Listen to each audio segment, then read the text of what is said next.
The notification from my banking app flashed across my screen. Transfer complete. 87,452.36.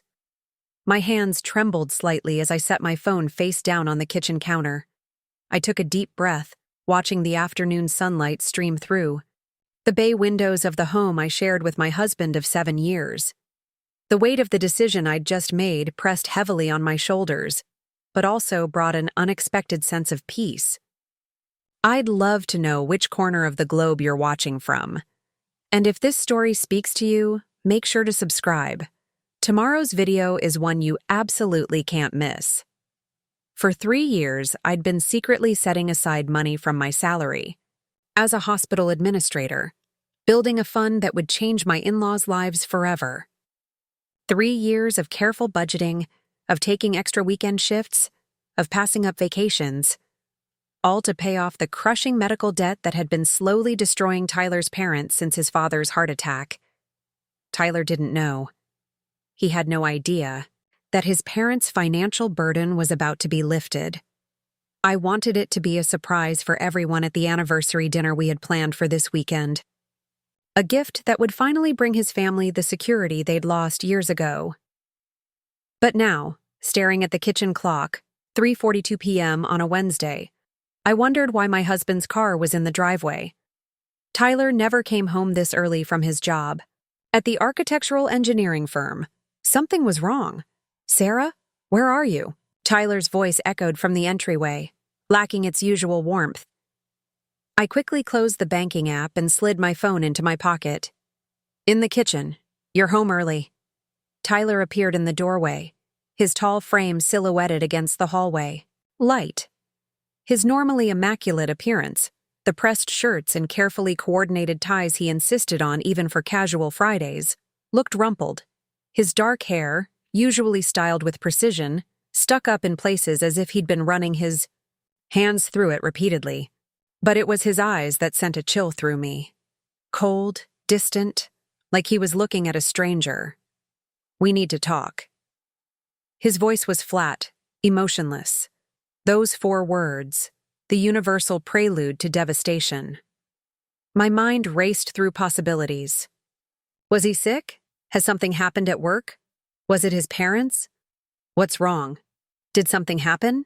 I moved toward him, but he took a step back, maintaining the distance between us. "I can't do this anymore, Sarah." He placed his leather briefcase, the one I'd given him for his promotion last year, on the granite island that separated us.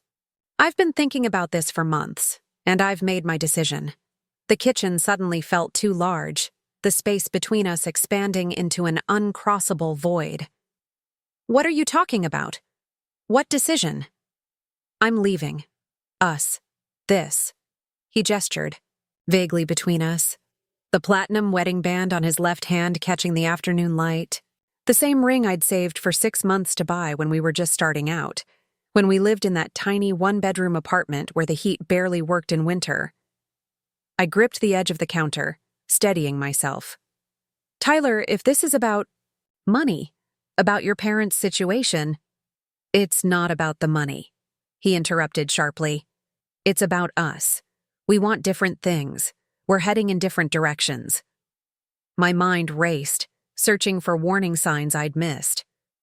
Yes, he'd been distant lately, working late, weekend meetings with clients, the occasional business trips to Chicago and Denver. But I'd attribute it all to stress, to his push for partnership at the firm, to the pressure he felt to succeed professionally while his parents struggled financially. "When did you decide this?" My voice sounded hollow, unfamiliar even to my own ears. "It doesn't matter." He glanced at his watch, the Tag Heuer I'd surprised him with last Christmas, purchased with my inheritance after my grandmother passed away. "I've already found an apartment. I'll come back for my things while you're at work tomorrow." "Tomorrow?" The word stuck in my throat. Our anniversary dinner with his parents was scheduled for Saturday night. The dinner where I planned to announce that their medical debt had been paid in full. "Tyler, please, let's talk about this. Whatever's wrong, we can fix it." I reached for him, but he stepped back again, his expression hardening in a way I'd never seen before. "There's nothing to fix, Sarah. I've made up my mind." His tone was clinical, detached, like he was terminating an employee rather than ending a marriage. "I'll have my lawyer contact you next week about the divorce proceedings." "Lawyer? Divorce?" The words hit like physical blows. "You already have a lawyer?" He didn't answer, just turned toward the door, picking up the briefcase I'd gifted him when he landed his job at Crawford and Matheson, the prestigious firm where I'd pulled strings through my hospital connections to get him an interview. 7 years, Tyler. 7 years together, and you're just walking out? You don't even want to try counseling? My voice cracked as the reality of what was happening finally sank in. He paused, hand on the doorknob.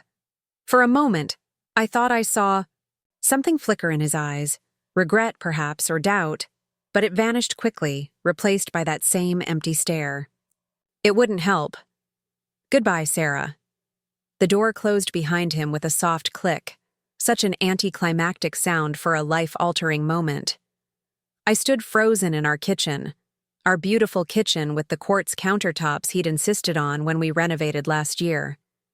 The kitchen where I'd prepared countless meals for dinner parties with his colleagues, parties where I'd played the perfect supportive wife. My legs finally gave out, and I sank to the floor, my back against the cool refrigerator. My phone pressed, uncomfortably against my thigh, a reminder of the transfer notification that had appeared just minutes ago. The transfer that had emptied my personal savings, the money I'd been setting aside year after year. My safety net. $87,452.36. Gone. And so was Tyler. The apartment felt unnaturally quiet as night fell. I hadn't moved from the kitchen floor, my mind cycling through the same questions. Why now? What had I missed? Was there someone else? My phone buzzed from my pocket, startling me. I pulled myself up, legs numb from sitting so long. A text from my sister, Melissa. "How's the anniversary surprise coming? Mom and Dad are so excited for Saturday." A hysterical laugh escaped me. The anniversary surprise, the dinner reservation at Emerson's, Tyler's favorite steakhouse. The small blue gift box contained a vintage watch fob to match his grandfather's pocket watch. The envelope with the bank statement showing his parents' medical debt wiped clean. All meaningless now. The phone buzzed again. "Sarah, are you there?" I took a deep breath and picked up the phone, my fingers hovering over the keys. How to explain? Where to even begin? Instead, I did what I'd always done in times of crisis. I turned to facts, to concrete action. I opened my banking app and stared at our accounts. The joint checking account we used for household expenses, the joint savings meant for a future down payment on a vacation home in Colorado, my personal savings now nearly empty after the debt. Payment, and Tyler's personal account, linked to our joint accounts for easy transfers. Tyler's personal account, which as of 4:38 p.m. showed a balance of $936.42. I frowned, refreshing the screen. That couldn't be right. Tyler was meticulous about his finances, maintaining detailed spreadsheets and setting aside a portion of each paycheck. Even with supporting his parents, he should have had several thousand in that account. I navigated to the transaction history, a cold feeling settling in my stomach as I scrolled through the entries. A pattern emerged. Over the past 4 months, large withdrawals, always in round numbers. 4,000, 7,500, 12,000. Never enough to completely empty the account, but systematically drained it. The most recent withdrawal had been this morning, $3,500, leaving behind that pitiful $936.42. I switched to the joint savings account. The balance looked correct, $32,214.87, but something made me check the transaction history there as well. Nothing unusual appeared until I went back 3 months. Then I found it, a transfer of $20,000 to Tyler's personal account, a transfer I had no memory of approving. My hands began to shake. Tyler had been planning this methodically, moving money, draining accounts, preparing to leave. I called his cell phone, straight to voicemail.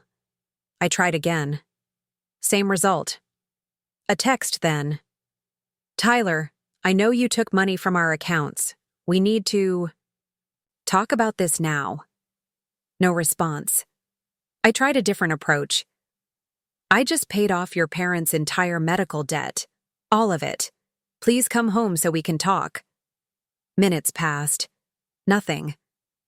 My shock was giving way to anger now, a cold, clarifying fury that propelled me off the kitchen floor and toward our home office.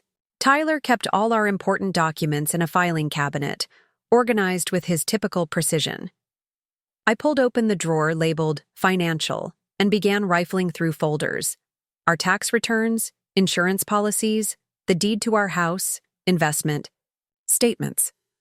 I paused at a folder labeled Pinnacle Investments. Frowning, I pulled it out. We didn't have any accounts with Pinnacle. I opened it and found statements for an investment account in Tyler's name only. An account I'd never seen before, opened 14 months ago, the same time he'd started acting. Distant, the same time I'd taken on extra weekend shifts to help with his parents' debt. I scanned the most recent statement, dated just 2 weeks ago. The account held over $175,000. A lot of love and effort went into bringing this story to life. If you're enjoying it, we'd be so grateful if you'd subscribe to our channel. Now, back to where we left off. My mind struggled to process this. Tyler had been pleading financial strain, claiming his entire paycheck went toward supporting his parents and basic living expenses. He'd resisted when I suggested cutting back on his golf club membership or the wine collection he'd started, insisting they were necessary for networking with clients and partners, all while secretly siphoning money into a hidden investment account. And now he'd cleaned out his personal bank account too. The next folder contained something even more disturbing: paperwork for a condo purchase in Lakeview Terrace, the exclusive downtown development I'd read about in the real estate section of the Eye. Sunday paper.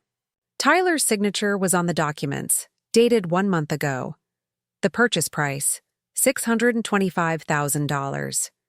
Where had he gotten that kind of money? Even with the $175,000 from the secret investment account, that left over $450,000 unaccounted for. Unless a terrible suspicion formed. I pulled out my laptop and logged into the mortgage portal for our house.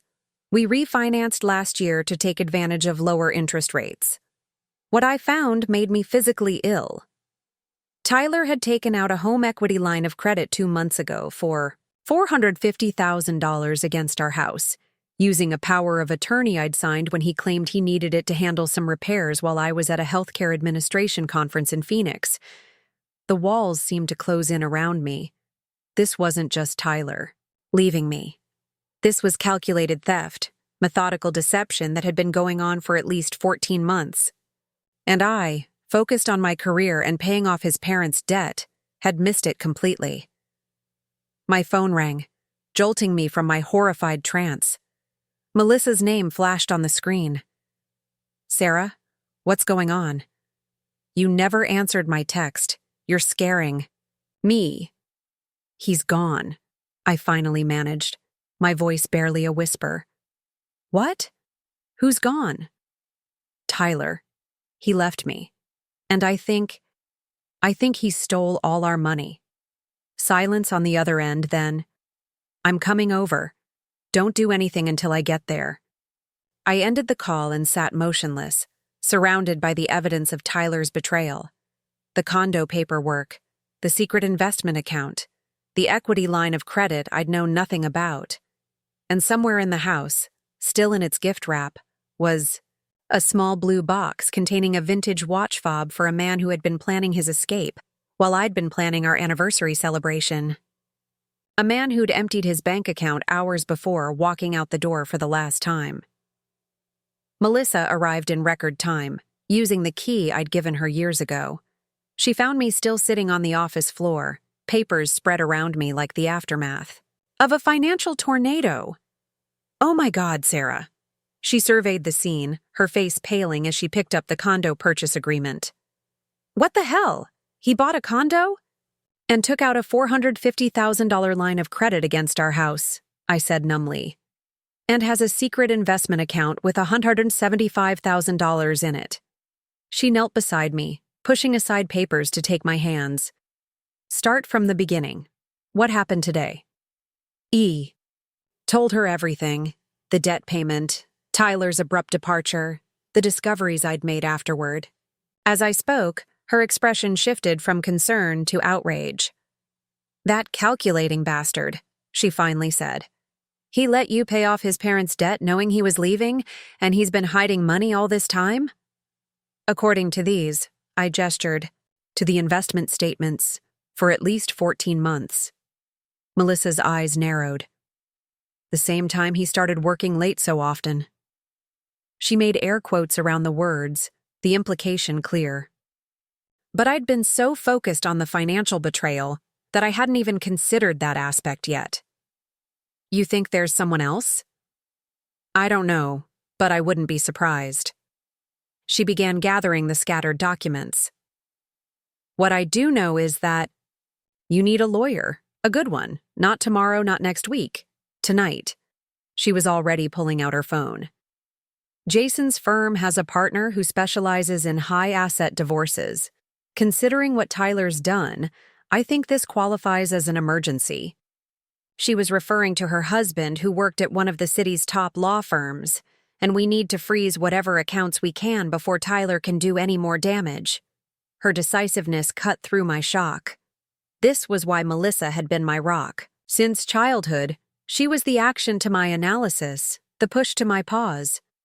You're right, I said, standing up on shaky legs. Let me get my laptop. As Melissa made calls, I logged into our bank accounts again, changing passwords and attempting to place holds. But for most actions, I discovered I needed to visit a branch in person. Tomorrow. Always tomorrow. Eleanor can see you at her home office in an hour, Melissa announced, ending her call. She's the best divorce attorney in the city, and after what I just told her, she's making an exception for you tonight. What did you tell her? That your husband drained accounts, forged documents, and is possibly committing real estate fraud with your home equity. Melissa was already gathering her purse and car keys. Come on, we need to move quickly. As we headed for the door, my phone chimed with a text notification. Tyler. Got your message. The debt was your choice. Don't contact me again. My lawyer will be in touch. I showed Melissa, who let out a string of expletives that would have shocked most people who knew her as a refined elementary school principal. Save that text, she said. It shows he knew about the debt payment before you discovered the financial manipulation. It could be important. I did as she instructed, then sent one final message to the man I'd thought would be my partner for life. I know about the condo, the equity line, and the Pinnacle account. You won't get away with this. I turned off my phone as we left the house, not wanting to see his response. Or worse, the silence that might follow. The night air was cool on my tear-stained face as we walked to Melissa's car. I can't believe this is happening, I murmured as she navigated through the evening traffic.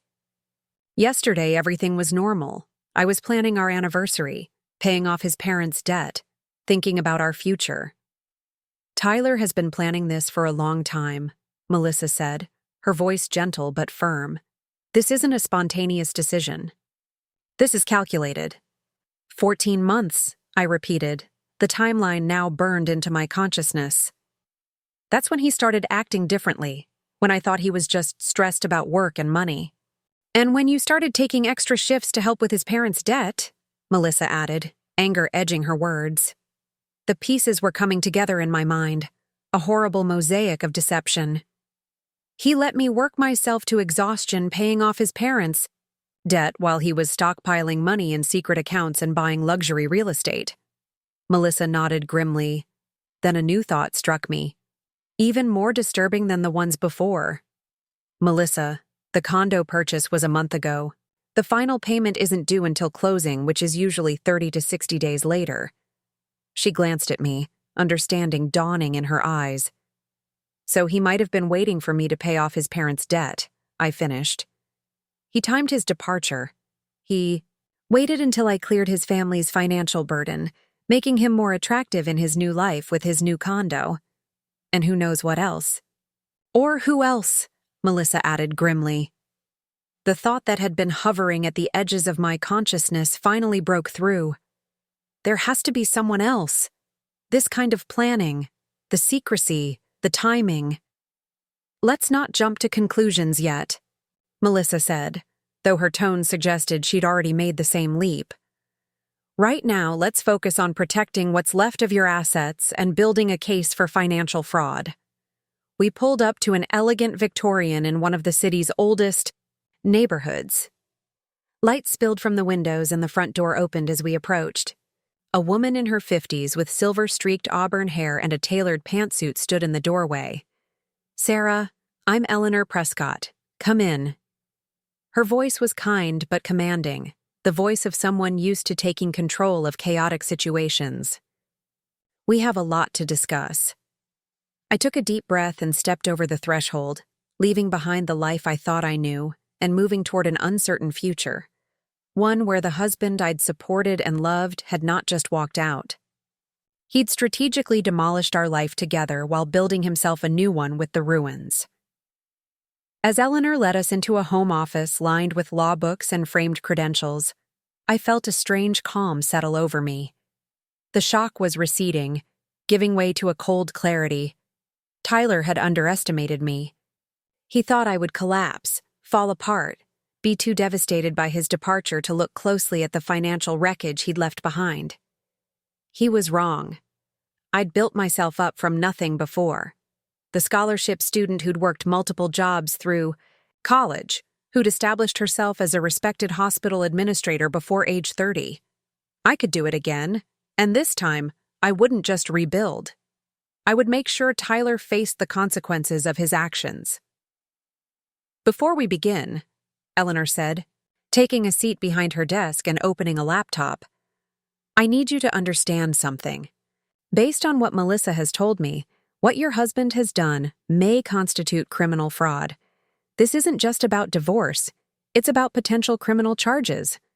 I nodded, my resolve strengthening. "I understand, and I want to pursue every available option." "Good," she replied, her fingers poised over the keyboard. "Now, let's start at the beginning. Tell me everything." As I began recounting the events of the day that had changed everything, I couldn't know that Tyler's deception went far deeper than I'd discovered so far. That the empty bank account was just the first thread in a complex web of lies that, when unraveled, would expose a double life I couldn't have imagined. But that revelation was yet to come. For now, I focused on the facts at hand, methodically laying out the financial evidence of betrayal, while Eleanor took notes and Melissa occasionally squeezed my hand in support. The night stretched ahead. The first of many I would spend piecing together the truth about the man I had married and preparing for the battle that would follow. Dawn broke with harsh clarity as I sat in Eleanor Prescott's polished downtown office, surrounded by the emergency response team she'd assembled overnight. The elegant law firm with its mahogany furnishings and panoramic city views seemed incongruous with the devastation of my personal life. But I was grateful for the efficiency that wealth and connections could provide. "The temporary restraining order has been filed," Eleanor announced, setting down her phone. "Judge Harmon signed it an hour ago. Tyler can't access any of your joint accounts or sell any marital assets until the hearing next week." Relief washed over me, though I knew it was just the first small victory in what would likely be a protracted battle. "What about the line of credit he took out?" I asked, anxiety creeping back in. "That's more complicated," admitted Marcus, the financial forensic specialist Eleanor had called in. "Since he used a power of attorney that you legitimately signed, we need to prove he misrepresented the purpose." I rubbed my temples, fighting exhaustion. I hadn't slept in over 24 hours. The power of attorney was for house repairs while I was at a conference, not for taking out a $500,000 loan against our home. which is why we have grounds to fight it, Eleanor assured me. But right now, we need to focus on asset, preservation, and discovery. Tyler has had at least 14 months to hide money. People like him rarely show their full hand initially. People like him. My husband of 7 years reduced to a type, the calculating spouse who systematically pillages marital assets before disappearing. How had I missed it? The signs that must have been there all along. Ms. Reynolds? A young associate appeared in the doorway. There's a Detective Morales here to see you.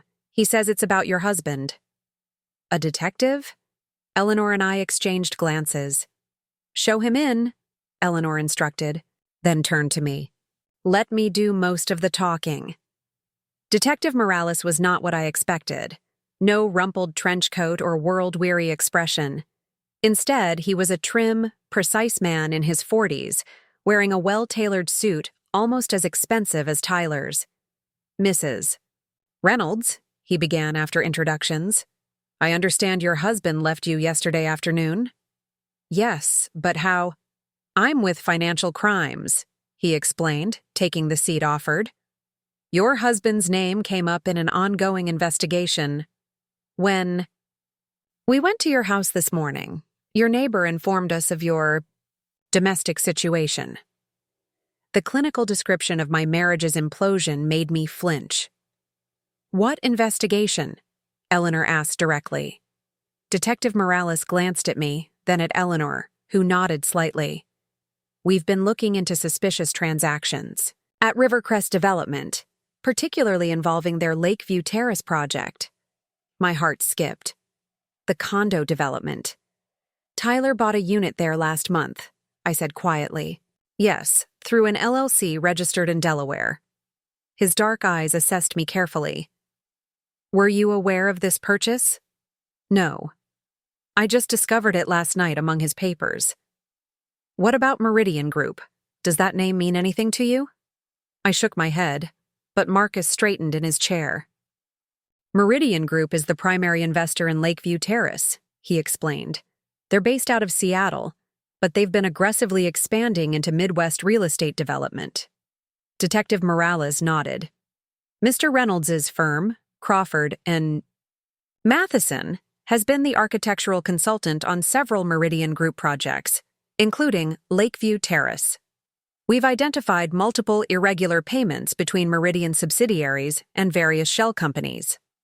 One of those companies purchased your husband's condo. The implications slowly dawned on me. Are you saying Tyler was involved in something illegal? We're still gathering evidence, the detective replied carefully, but we have reason to believe Mr. Reynolds may have been receiving kickbacks for steering certain design decisions that significantly increased Meridian Group's profit margins, possibly at the expense of building code compliance. The room seemed to tilt slightly. Tyler involved in construction fraud? It seemed impossible. He'd always been so proud of his architectural integrity, lecturing dinner guests about the responsibility architects had to create safe, sustainable spaces. This can't be right, I protested.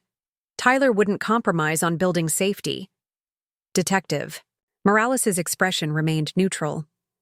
People's principles often become flexible when enough money is involved. The payments we've traced to entities we believe are connected to your husband exceed $1.2 million over the past 18 months. $1.2 million. The number hung in the air, staggering in its magnitude, more than 6 times what Tyler earned annually at his firm. Eleanor leaned forward. Detective, are you planning to charge Mrs. Reynolds' husband? We're building our case right now. We're more interested in the higher-ups at Meridian Group. He turned back to me. Mrs. Reynolds, anything you can tell us about your husband's recent activities, travel, or contacts could be helpful. I tried to gather my scattered thoughts. He's been taking more business trips lately. Chicago, Seattle, Denver. Always claiming they were client meetings or industry conferences. Seattle, Detective Morales noted, writing something in a small notebook. Any names of people he mentioned meeting? I closed my eyes, trying to recall. Someone named Lawrence or Lawson.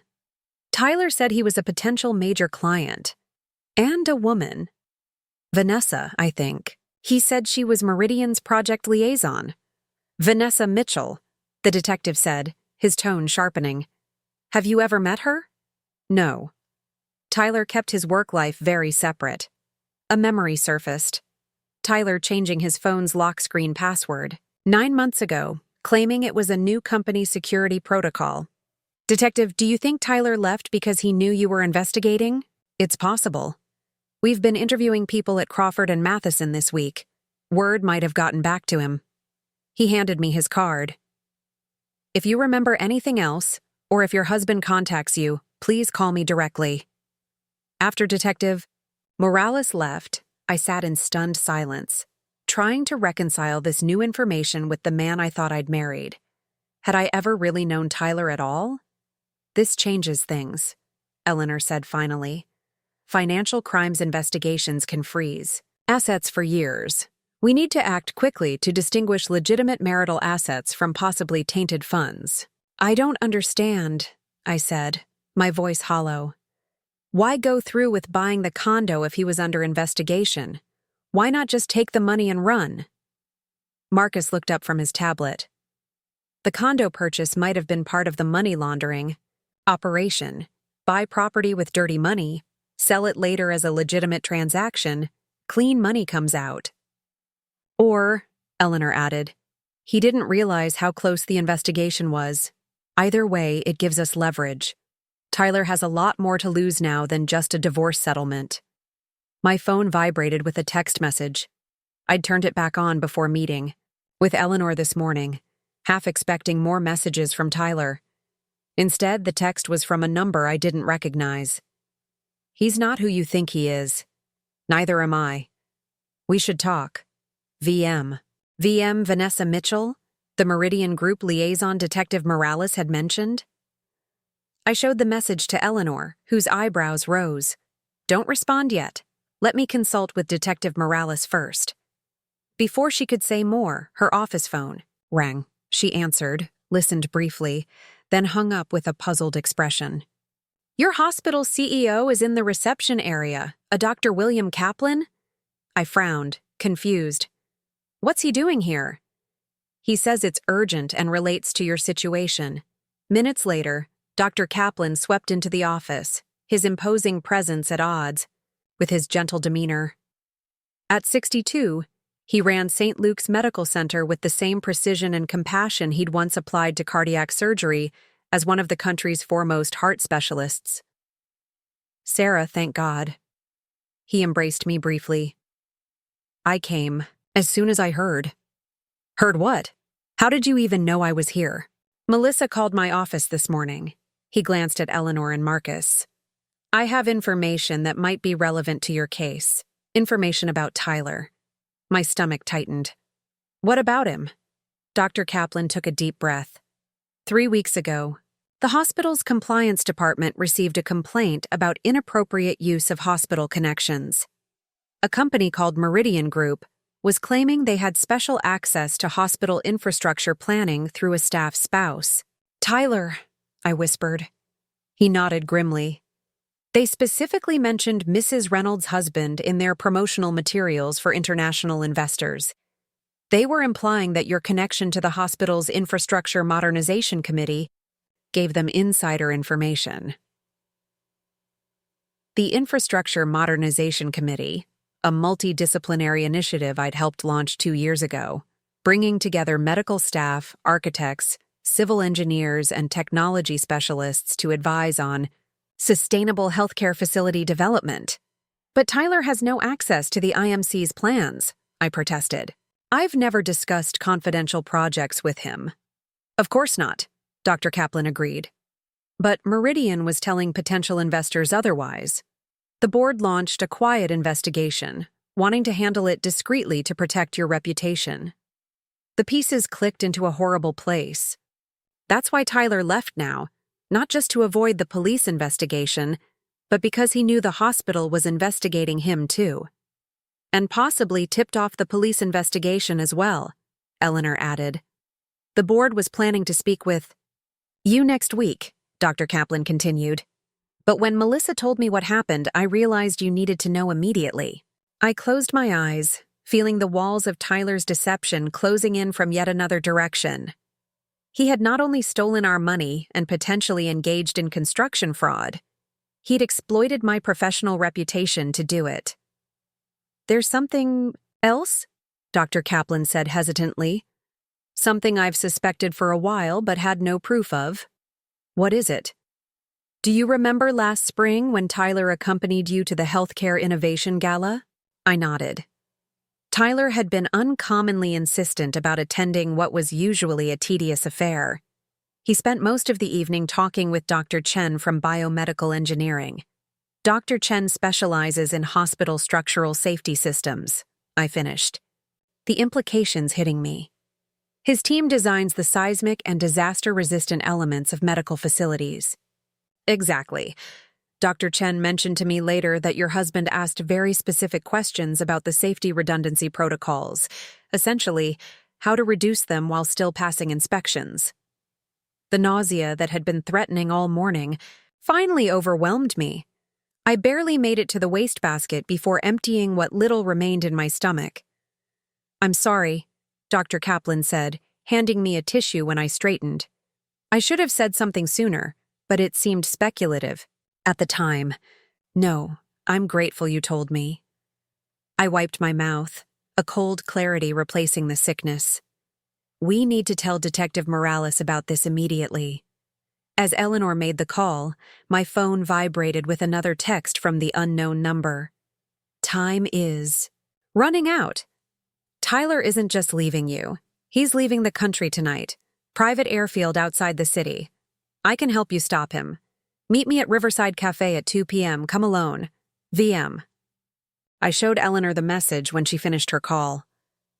"Absolutely not," she said firmly. "This could be a trap. We don't know who this person really is or what they want." Detective Morales confirmed Vanessa Mitchell is a person of interest in their investigation, I pointed out. "What if she's turning on Tyler?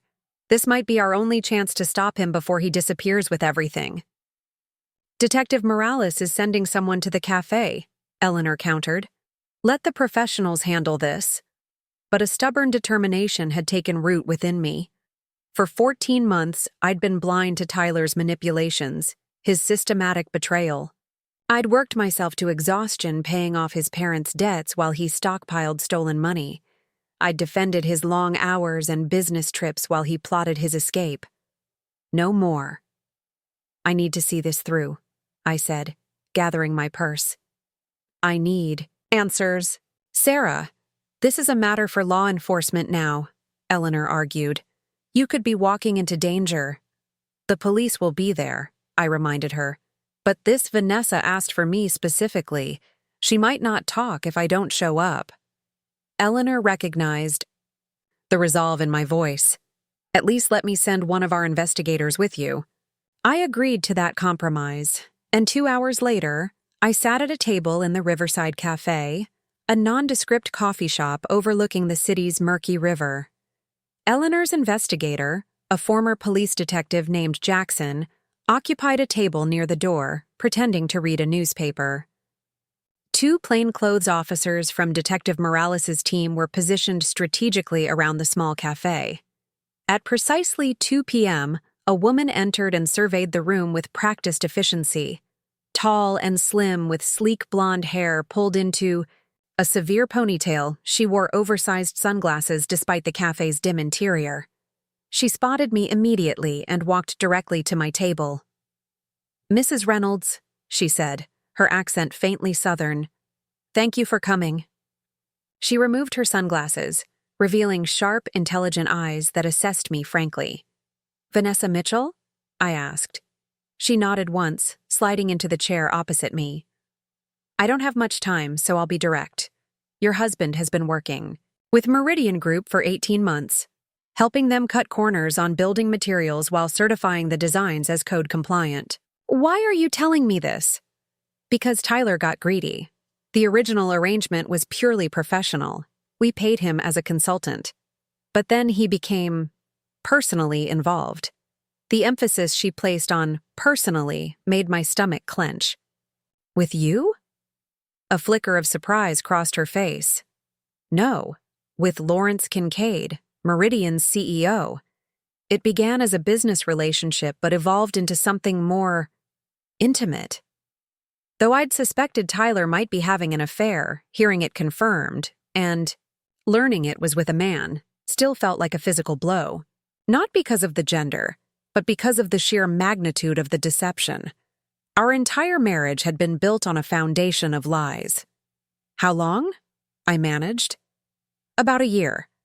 Lawrence provided him with offshore accounts, helped him plan his exit strategy. Her mouth curved in a humorless smile. He made many promises. A new life, a partnership, both business and personal. And now? Now Tyler has become a liability. The investigation is getting too close and Lawrence is cutting ties. He's allowing Tyler to take the fall while he distances Meridian from the construction fraud. Why do you care? Vanessa hesitated, then reached into her handbag. I tensed, but she merely removed a flash drive, placing it carefully on the table between us. Because I've been working undercover for the SEC for the past 2 years. Lawrence doesn't just defraud American building codes. He runs investment scams across North America. The evidence on this drive proves Tyler's involvement, but also leads to the larger network. I stared at the innocent-looking device. Why give this to me instead of the police? I am giving it to the police, through you. My cover is still active, and I need it to remain that way to complete the larger investigation. She glanced at her watch. Tyler is leaving on a private jet at 8 p.m. tonight from the Morrison airfield. Lawrence arranged it to look like a business charter, but he's not coming back. You still haven't explained why you're helping me specifically. Vanessa met my eyes directly. Because you're not the first person Tyler has used and discarded. 4 years ago, before your husband worked at Crawford and Matheson, he was briefly employed at Bennett and Wright in Portland. His direct supervisor was a woman named Olivia Wright. The name sounded vaguely familiar. Tyler never mentioned working in Portland because it ended badly. Olivia discovered irregularities in his designs, confronted him, and was going to report him to the licensing board. Then suddenly, she was the one under investigation for professional misconduct. Her reputation was ruined, her firm collapsed, and Tyler resigned amidst the chaos, moved to this city, and applied to Crawford and Matheson with glowing references from Lawrence's associates. She pushed the flash drive closer to me. The evidence of what he did to Olivia is on here too. It's why I reached out to you. I couldn't let it happen again. My mind reeled with this new information. Tyler hadn't just betrayed me. He had a history of destroying people who got in his way. The jet, I said, refocusing on the immediate threat. How can we stop him? The authorities can intercept him at the airfield, but they need probable cause. That's what's on the drive. Financial records, communications, everything they need for an arrest warrant. She stood abruptly. I have to go. I've been here too long already. Wait, how do I know I can trust you? She paused, then leaned closer. Check the Seattle Times archives from 2019. Look for stories about Lawrence Kincaid's first business partner. Then ask yourself, do you really believe Tyler will stop with just stealing your money? With that cryptic warning, she replaced her sunglasses and strode out of the cafe, disappearing into the crowded street before the plainclothes officers could follow. Jackson, Eleanor's investigator, was immediately at my table. What did she give you? I handed him the flash drive. Evidence, supposedly, and a warning that Tyler is leaving the country tonight. Within minutes, Detective Morales arrived, bagging the flash drive as evidence and questioning me about everything Vanessa had said. His team left immediately for the station to analyze the contents and hopefully secure an arrest warrant. Back at Eleanor's office, I used her computer to search the Seattle Times archives as Vanessa had suggested.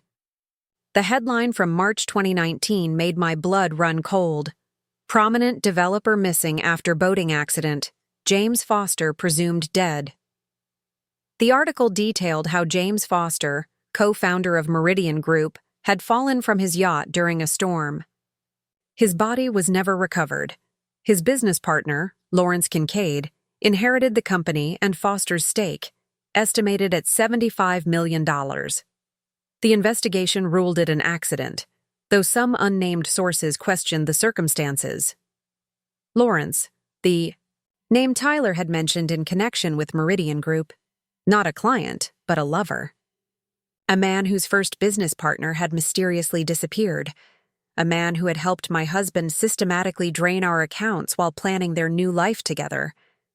"Eleanor," I called, my voice shaking. "I think Tyler might be in danger." Hours later, as the sun began to set, I sat in Detective Morales' unmarked car outside Morrison Airfield, a small private facility catering to corporate jets and wealthy hobbyist pilots. We were parked far enough away to remain unnoticed but close enough to see the main hangar and control tower. "Are you sure you want to be here for this?" Morales asked, adjusting his binoculars. "It could get complicated. The warrant only covers financial crimes right now." "I'm sure," I replied, my hands clenched tightly in my lap. The data on Vanessa's flash drive had been enough to secure the warrant, confirming substantial financial fraud and Tyler's planned departure. "Movement at the north entrance," Morales' partner reported from the back seat. "Black SUV approaching." Through the binoculars Morales handed me, I watched as a sleek vehicle pulled up to the hangar. The driver's door opened, and Tyler stepped out, dressed impeccably in one of his designer suits, carrying the briefcase I'd given him. He looked exactly as he had yesterday when he'd walked out of our life, confident, composed, showing no signs of a man whose criminal activities were about to catch up with him. The passenger door opened, and a striking man emerged, silver-haired, and distinguished in an expensive overcoat. Even at this distance, his aura of authority was evident in his posture, in the way Tyler deferred to him as he gestured toward the waiting jet. "Lawrence Kincaid confirmed," the team radioed. "All units in position, ready on your command." Morales looked at me one last time. Last chance to back out. I shook my head, eyes fixed on the man who had systematically dismantled our life together while building a secret empire of fraud. "Do it." Morales gave the order, and suddenly the quiet airfield erupted with activity. Police vehicles converged from multiple directions, officers in tactical gear emerging with weapons drawn. Through the binoculars, I saw Tyler freeze, his expression shifting from confusion to dawning horror as he realized what was happening. Lawrence's reaction was different. A momentary stillness, then deliberate action. Before the officers could reach them, he had something in his hand.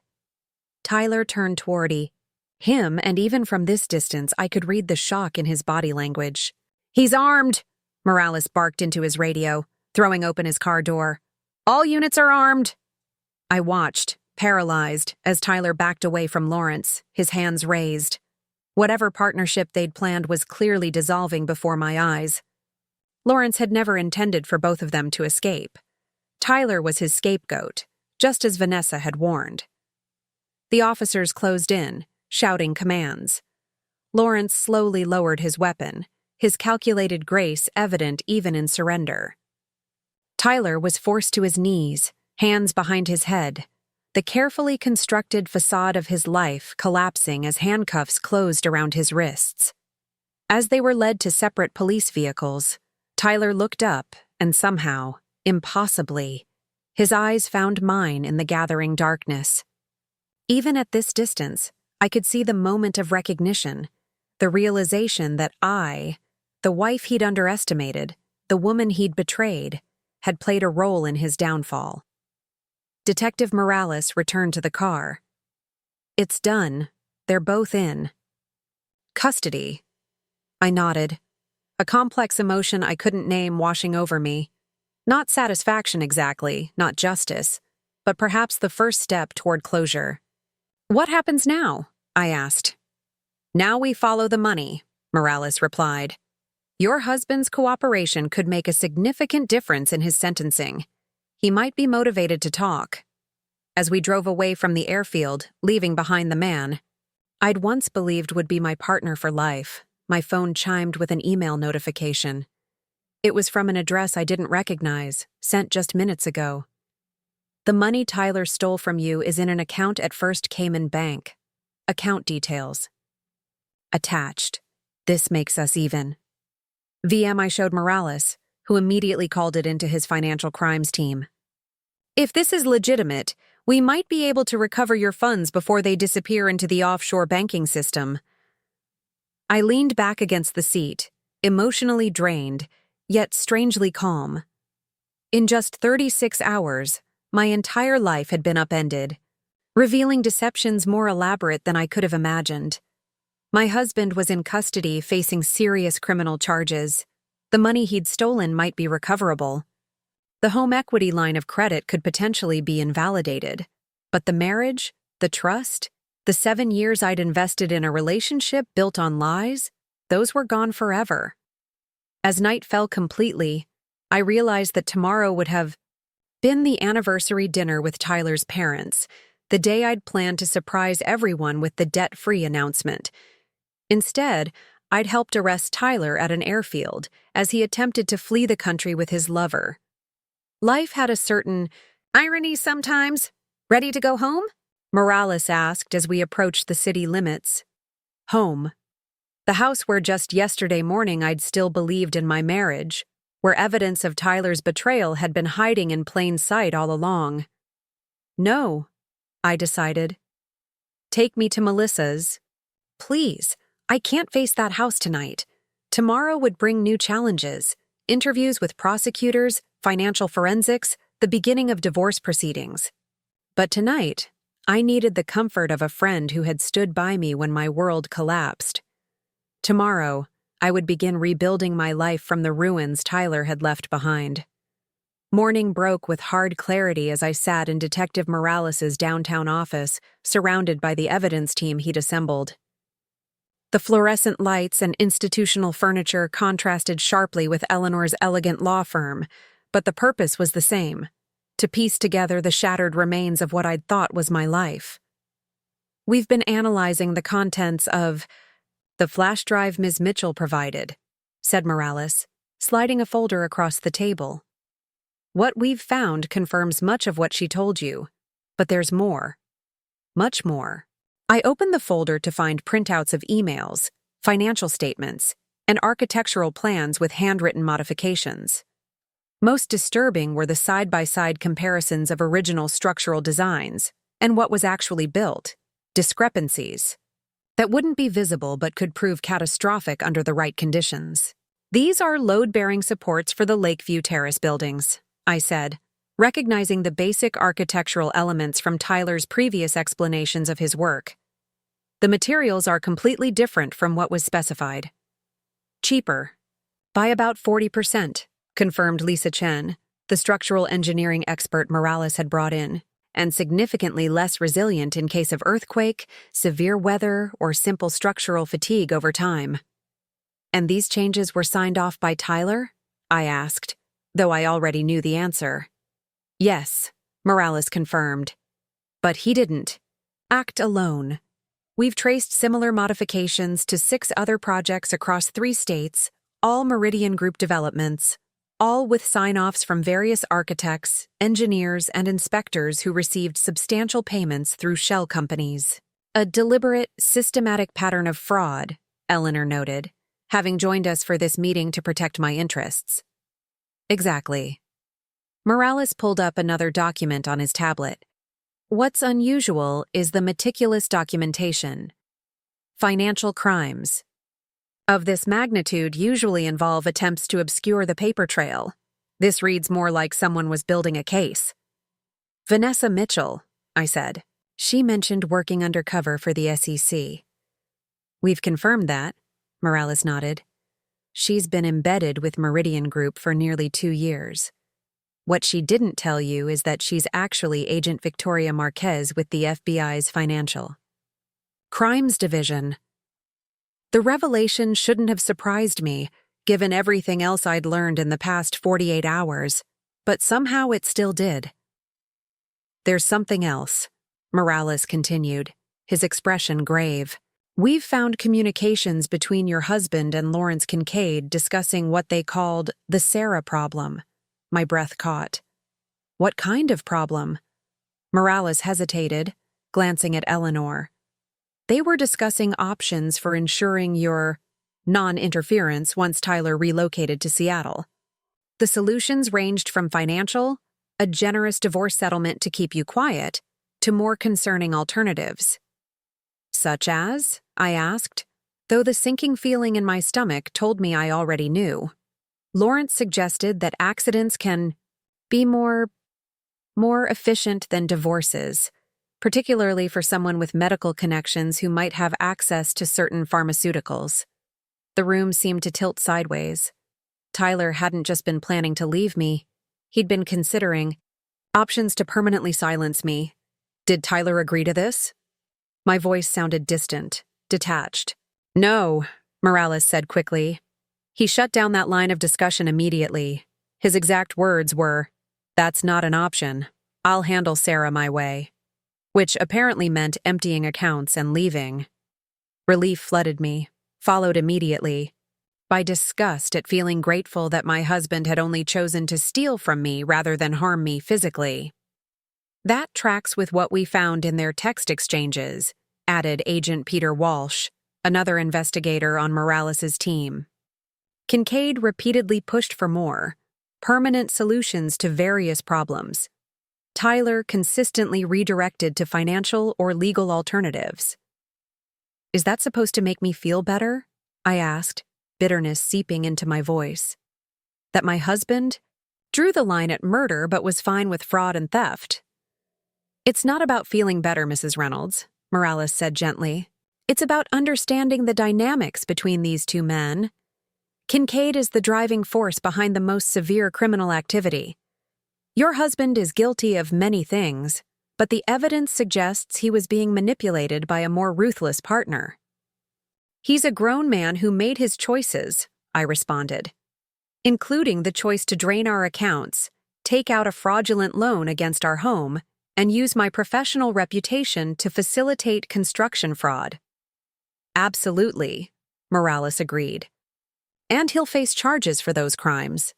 But the difference matters in terms of cooperation. Tyler Reynolds might be more willing to turn on Kincaid if he believes it's in his best interest." "Which brings us to why we asked you here today," Agent Walsh interjected. "Tyler has requested to speak with you." The statement landed like a stone in still water, sending ripples of conflicting emotions through me. Why would I agree to that? "Because," Eleanor said carefully, "it could benefit both the criminal case and your divorce proceedings if he's willing to provide information about hidden assets." "He can provide that information to you or Detective Morales," I countered. "He doesn't need to see me." "True," Morales acknowledged. "But people often respond differently to someone they have a personal connection with. Reynolds might be more forthcoming with you than with us." "We're not asking you to forgive him or pretend nothing happened," Eleanor clarified. "Just to listen to what he has to say and encourage his full cooperation." I stared at the evidence spread across the table, the tangible proof of Tyler's betrayal, the calculated destruction of everything we'd built together. The thought of facing him, of sitting across from the man who had so completely deceived me, made my stomach churn. But a cold clarity had settled over me since that moment in the kitchen when he'd walked out. I wasn't the same woman I'd been. 2 days ago, the trusting wife who worked extra shifts to pay off her in-laws' medical debt while her husband planned his escape. I was stronger now, harder in ways I was still discovering. "Fine," I said finally. "I'll see him. But I want Detective Morales present for the entire conversation." 2 hours later, I sat in a stark interview room at the downtown precinct, Detective Morales beside me. The institutional beige walls and hard plastic chairs conveyed their intended message. No one was meant to be comfortable here. "Remember," Morales cautioned, Anything he says about the criminal case could be used in court, but conversations about your personal relationship or marital assets would generally be considered private, unless directly relevant to the charges. Barely had time to nod before the door opened. A uniformed officer escorted Tyler in, and the sight of him nearly stole my breath. Gone was the polished executive in bespoke suits. This Tyler wore an orange jumpsuit, his hands cuffed in front of him. His normally perfect hair was disheveled. Dark circles shadowed his eyes, and stubble covered his jaw. Only his expression remained familiar, that carefully controlled mask of composure that had once made him seem mysterious and fascinating to me. Now, I recognized it as the face of a practiced liar. Sarah. His voice was hoarse but steady. "Thank you for coming." I said nothing, waiting as the officer secured his cuffs to the table and took up position by the door. Tyler's eyes flicked. "To Detective Morales. Can we speak privately?" "Not a chance," Morales replied flatly. "I stay, or this meeting ends now." Tyler sighed but nodded his acceptance. "Sarah, I know you must hate me right now." "You have no idea what I feel right now," I interrupted, my voice calmer than I expected. "But I didn't come here to discuss emotions. I came for answers." His posture shifted subtly, a recalibration, always adapting, always performing. "What do you want to know?" "Everything. Starting with when you decided to destroy our marriage." He winced, the first genuine reaction I'd seen. "It wasn't like that. Not initially." "Then what was it like? Explain it to me, Tyler. Help me understand. How you justified stealing our money, taking out loans against our house, and planning your escape while I worked extra shifts to pay off your parents' debt." "The debt was real," he began, his gaze fixed on his cuffed hands. "When we met, they were drowning in medical bills after Dad's heart attack. I never lied about that." "Just about everything else," I muttered. He continued as if I hadn't spoken. "About 14 months ago, I was approached by Lawrence. Crawford and Matheson had just won the bid for Lakeview Terrace, and I was lead architect. He invited me to dinner to discuss streamlining certain aspects of the project. Cutting corners. On safety, I translated. Optimizing material selection, he corrected automatically, then grimaced at his own corporate doublespeak. Yes, cutting corners. The first request seemed minor, substituting one type of insulation for another, slightly cheaper option. The difference wouldn't appear on inspection, but would save hundreds of thousands across the project. "And they paid you for this optimization?" He nodded. $75,000 for that first change. It felt easy, like finding money on the sidewalk. I told myself it was a consultant fee, nothing illegal. But it didn't stop there. No. Each modification became slightly more substantial. The payments increased. Lawrence would take me to expensive restaurants, introduce me to wealthy investors. I felt important, respected. His eyes finally met mine. "You were so consumed with your work at the hospital, always taking on extra shifts and weekend rotations. I felt like I was becoming an afterthought in your life." The audacity of his attempt to shift blame made my hands clench. "I was working. Extra shifts to pay off your parents' debt, Tyler. The debt you kept complaining was holding us back from starting a family, from buying a vacation home." I know, he said quickly. "I'm not blaming you. I'm trying to explain my mindset. I was weak, flattered by the attention. And the attention wasn't just professional, was it?" I asked the question that had been burning since Vanessa's revelation. He flinched visibly. "No. About 9 months ago, Lawrence and I, it became personal. While you were still sharing my bed, while I was working doubles to clear your parents' debt." Each word felt like ice in my mouth. "Did you ever actually love me? Or was I just a convenient cover?" Pain flashed across his features. "I did love you, Sarah. When we met, when we married. Those feelings were real. But over time, things changed. I changed." "When did you start? Planning to leave?" 6 months ago, he admitted. Lawrence suggested we could build a life together in Seattle once the Lakeview project was completed. He promised me a partnership in Meridian's design division. And what about your parents? The question that had been haunting me. Did they know about your plans? He shook his head. No, they had no idea. I was going to tell them I had a sudden job opportunity that I couldn't refuse, that we were separating because of irreconcilable differences. Detective Morales, who had been silently observing, leaned forward. Let's focus on the financial aspects, Mr. Reynolds. Where is the money now? Tyler hesitated, clearly calculating. His options. Some of it is in the Pinnacle investment account Sarah found. Some went into the condo down payment. The rest is in offshore accounts. Which one can you access remotely? Morales pressed. Yes. And you're willing to surrender those funds? Tyler looked at me again, something like desperation flickering in his eyes. I'll surrender everything to Sarah. The accounts, the investment, portfolio, even the condo equity, in exchange for her support during sentencing. So there it was. The real reason for this meeting. Tyler wanted to use me one last time. You expect me to stand up in court and vouch for a man who systematically defrauded me and endangered lives by compromising building safety standards? My voice remained level, though anger simmered beneath the surface. Not defend what I did, he clarified quickly. Just tell them I was a good husband before all this, that I'm not inherently criminal. It could mean the difference between 5 years and 15. I studied him, this stranger wearing my husband's face. When did your relationship with Lawrence become intimate? The question clearly caught him off guard. It wasn't. Detective Morales knows. Tyler. Vanessa told me everything. I just want to hear you say it. He swallowed hard. About 9 months ago. It started as a business but evolved into something more.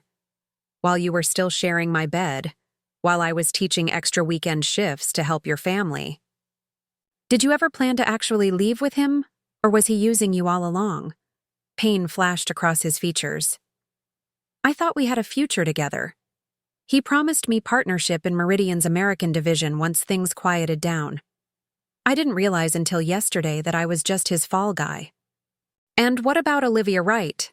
I asked, watching his face carefully. His head snapped up, genuine shock widening his eyes. How do you know about Olivia?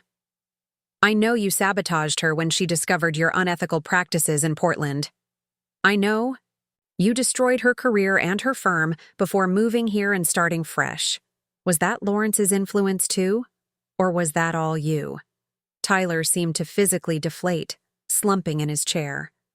That was before Lawrence. Olivia caught me altering structural calculations to save a client money. She was going to report me to the licensing board. I would have lost everything. So instead, she lost everything, I said. The parallel to our situation wasn't lost on me. You have a pattern, Tyler. When people get too close to your secrets, you destroy them and move on. Not you, he protested weakly. I never wanted to hurt you. That's why I left instead of... He cut himself off abruptly. Instead of what? Detective Morales asked sharply. Tyler shook his head. Nothing. I just meant I thought a clean break would be less painful. But the slip had revealed something crucial. Lawrence suggested something else, didn't he? I pressed a chill running through me as I recalled Detective Morales's earlier revelation about the Sarah problem. Mr. Reynolds, Morales said, his tone hardening. If you have information about conspiracy to commit additional crimes, sharing that now would reflect favorably on your cooperation. Tyler looked trapped, his eyes darting between us. It was just talk, nothing serious. Lawrence mentioned that divorce could be messy, that sometimes accidents were cleaner. He looked directly at me, something like genuine remorse in his expression. I shut it down immediately. That's why I decided to leave the way I did. I thought if I just disappeared from your life, you'd be hurt but safe. The room seemed to tilt slightly as the implication settled over me. My husband hadn't just been planning to leave me, his partner had suggested eliminating me entirely. I need the account information, I said finally, surprised by the steadiness of my voice. All of it. Right now. Tyler nodded. The fight went out of him. I'll write down everything. Detective Morales provided paper and pen, and Tyler began documenting account numbers, passwords, security questions, the skeleton keys to his financial kingdom. As he wrote, I studied the man I'd once loved enough to marry, trying to reconcile this person with the Tyler of my memories. Had there been warning signs from the beginning? The charm that could turn on and off like a switch. The carefully curated stories about his past that never quite connected. The way he'd isolated me from friends who asked too many questions about his work. The flashes of cold calculation when he thought no one was watching. He pushed the completed pages toward me. It's all there. About $950,000 total spread across various accounts, plus the condo equity, which is around $175,000. The calm that had sustained me began to fracture. You stole and hid over $1 million while watching me work myself to exhaustion paying off your parents' debt? I know it sounds sociopathic. I cut in, my voice finally betraying emotion. Do you have any idea what those extra shifts did to me? The migraines from sleep deprivation? The chronic back pain from standing for 16-hour stretches? The friendships that withered because I never had time? All so you could what? Fund your escape with your lover? Create your new identity as a corrupt developer?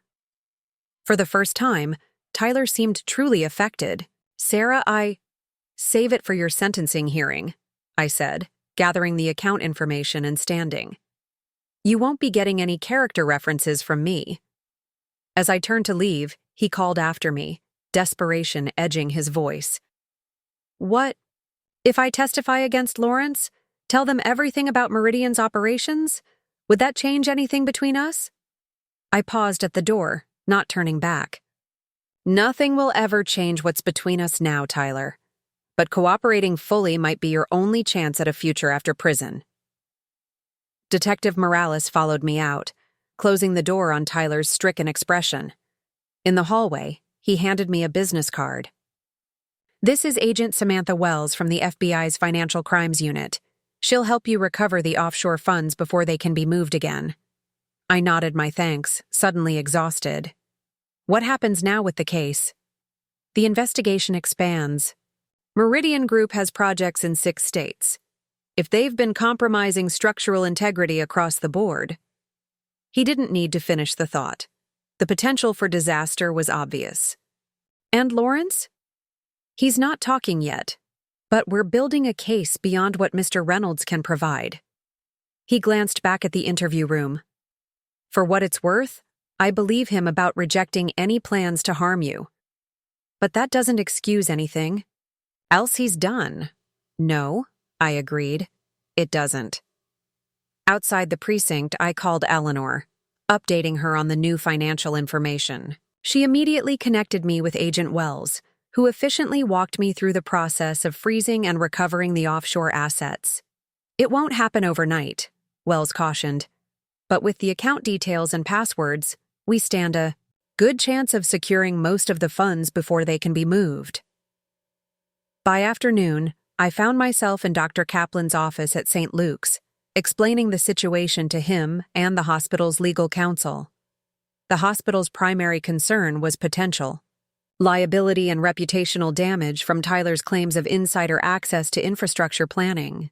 We'll need to issue a statement clarifying that Mr. Reynolds never had any official or unofficial connection to the Infrastructure Modernization Committee, Dr. Kaplan said, making notes, and conduct an audit to ensure no sensitive information was actually compromised. I never discussed confidential projects with Tyler, I assured him, but I did occasionally bring home proposals or grant applications to review. He could have accessed those. Dr. Kaplan nodded thoughtfully. We'll need to disclose that possibility to any affected partners. But Sarah, I want to be absolutely clear. The hospital stands behind you. You're a victim in this situation, not a participant. Relief washed over me. My professional reputation, the one thing Tyler hadn't managed to destroy, would remain intact. That evening, as I packed a suitcase in what had once been our bedroom, the house felt like an archaeological site of a failed marriage. Every shared purchase, every photograph, every piece of furniture now required categorization. Mine, his, or too painful to keep regardless of ownership. My phone rang, Melissa checking on my whereabouts. "I'm almost done here," I assured her. "Just grabbing enough clothes for a couple weeks? Take your time. Jason's making dinner, and we've opened some ridiculously expensive bourbon he was saving for a special occasion. He says your freedom qualifies." I managed a small laugh, the first in what felt like eons. "Tell him I'm honored. I'll be there. Soon." After ending the call, I moved to the closet, pulling out essential clothing items. At the back, behind winter coats rarely needed in our temperate climate, I noticed a locked suitcase I didn't recognize. Using a hairpin to trigger the simple mechanism, a skill from my less affluent college days, I popped it open. Inside, neatly organized, lay multiple passports, driver's licenses, and credit cards. All featured Tyler's photograph, but with different names, professional quality forgeries clearly intended for use in various countries. Among them, I found a matching set for Thomas Richards, a dark-haired man who was unmistakably Lawrence Kincaid. So they had been planning to disappear together, abandoning their identities for a new life funded by fraud and corruption. I carefully closed the suitcase, securing it for Detective Morales. Another piece of evidence against my husband, another revelation of just how thoroughly I'd been deceived. As I zipped my own suitcase, my phone chimed with an email notification from an unfamiliar address. The subject line simply read, "You should know." My instinct was to delete it unread. I'd had enough revelations for one lifetime. But something made me open it. The message contained only a link to a cloud storage folder. Against my better judgment, I clicked. The folder contained hundreds of photographs spanning the past year. Tyler with Lawrence at restaurants, hotels, on a yacht. Tyler in conference rooms with men whose faces I recognized from business magazines. Tyler at our house, our home, during times I was supposedly working night shifts at the hospital. In some images, Lawrence was clearly visible in the background of our living room, our kitchen, our bedroom. They had been in my home while I was helping desperate patients in the emergency department. Tyler had been bringing his lover into our bed. The violation was so complete, so absolute, that a strange calm settled over me. There was nothing left to destroy, no further betrayal possible. I had reached the bedrock of Tyler's deception. I closed the email, made a note to forward it to Detective Morales, and finished packing. On my way out, I stopped in the foyer where a framed photo from our wedding still hung. I removed it from the wall, studying the beaming couple captured. In the image, the woman in the photo believed in love, in partnership, in building a future with the man beside her. She'd been real. Her feelings had been real. But the man, he had been performing from the beginning, wearing Tyler Reynolds like a well-tailored suit that could be discarded when it no longer served his purpose. I placed the photograph in the trash can by the door and left without looking back. At Melissa and Jason's apartment, warmth and the aroma of home cooking greeted me. Their dining table was set for 3, wine already poured, soft music playing in the background. A glimpse of normal life, the kind I would rebuild for myself eventually. "Perfect timing," Jason said, taking my suitcase. "Dinner's just ready." "I hope you're hungry," Melissa added, embracing me. "Jason stress cooks when he's worried, and he's been very worried about you. Starving, actually," I realized, unable to remember my last proper meal. As we settled at the table, Jason raised his glass. "To new beginnings." "And to take down scumbags," Melissa added with fierce loyalty. I raised my own glass, the expensive bourbon catching the light. Actually, listening to your friends when they tell you your husband seems shifty. We laughed, and for a moment, I could glimpse a future beyond the catastrophe of the past 2 days. A future where Tyler's betrayal was a chapter in my story, not its defining plot point. My phone buzzed with a text from Detective Morales. Preliminary. Structural assessment of Lakeview Terrace shows critical safety issues. All Meridian projects are now under review. Reynolds cooperated fully. Thought you should know. So Tyler had chosen self-preservation, turning on Lawrence and Meridian Group to save himself. It wouldn't erase his crimes, but it might prevent future tragedies. A small redemption in an ocean of wrongdoing. Everything okay? Melissa asked, noticing my expression. Getting there, I replied, setting the phone aside. One day at a time. Later that night, as I settled into their guest room, I found myself thinking not about Tyler's betrayal, but about the woman Vanessa had mentioned, Olivia Wright, whose career Tyler had destroyed in Portland before moving. On to me. Tomorrow, I decided, I would find her. Not just to gather more evidence against Tyler, but to connect with someone who might understand this unique form of devastation. Perhaps in helping each other heal, we could transform our individual tragedies into something meaningful. Maybe that was the true way forward, not just surviving Tyler's betrayal, but using it to prevent others from suffering the same fate. With that resolution, I finally drifted into the first restful sleep since my world had imploded, dreaming not of what I had lost, but of what might still be built from the ruins. The next morning dawned with a clarity I hadn't felt in days. After a night of actual sleep in Melissa's guest room, my mind felt sharper, more focused. While the emotional wounds were still raw, the fog of shock had lifted enough for me to think strategically.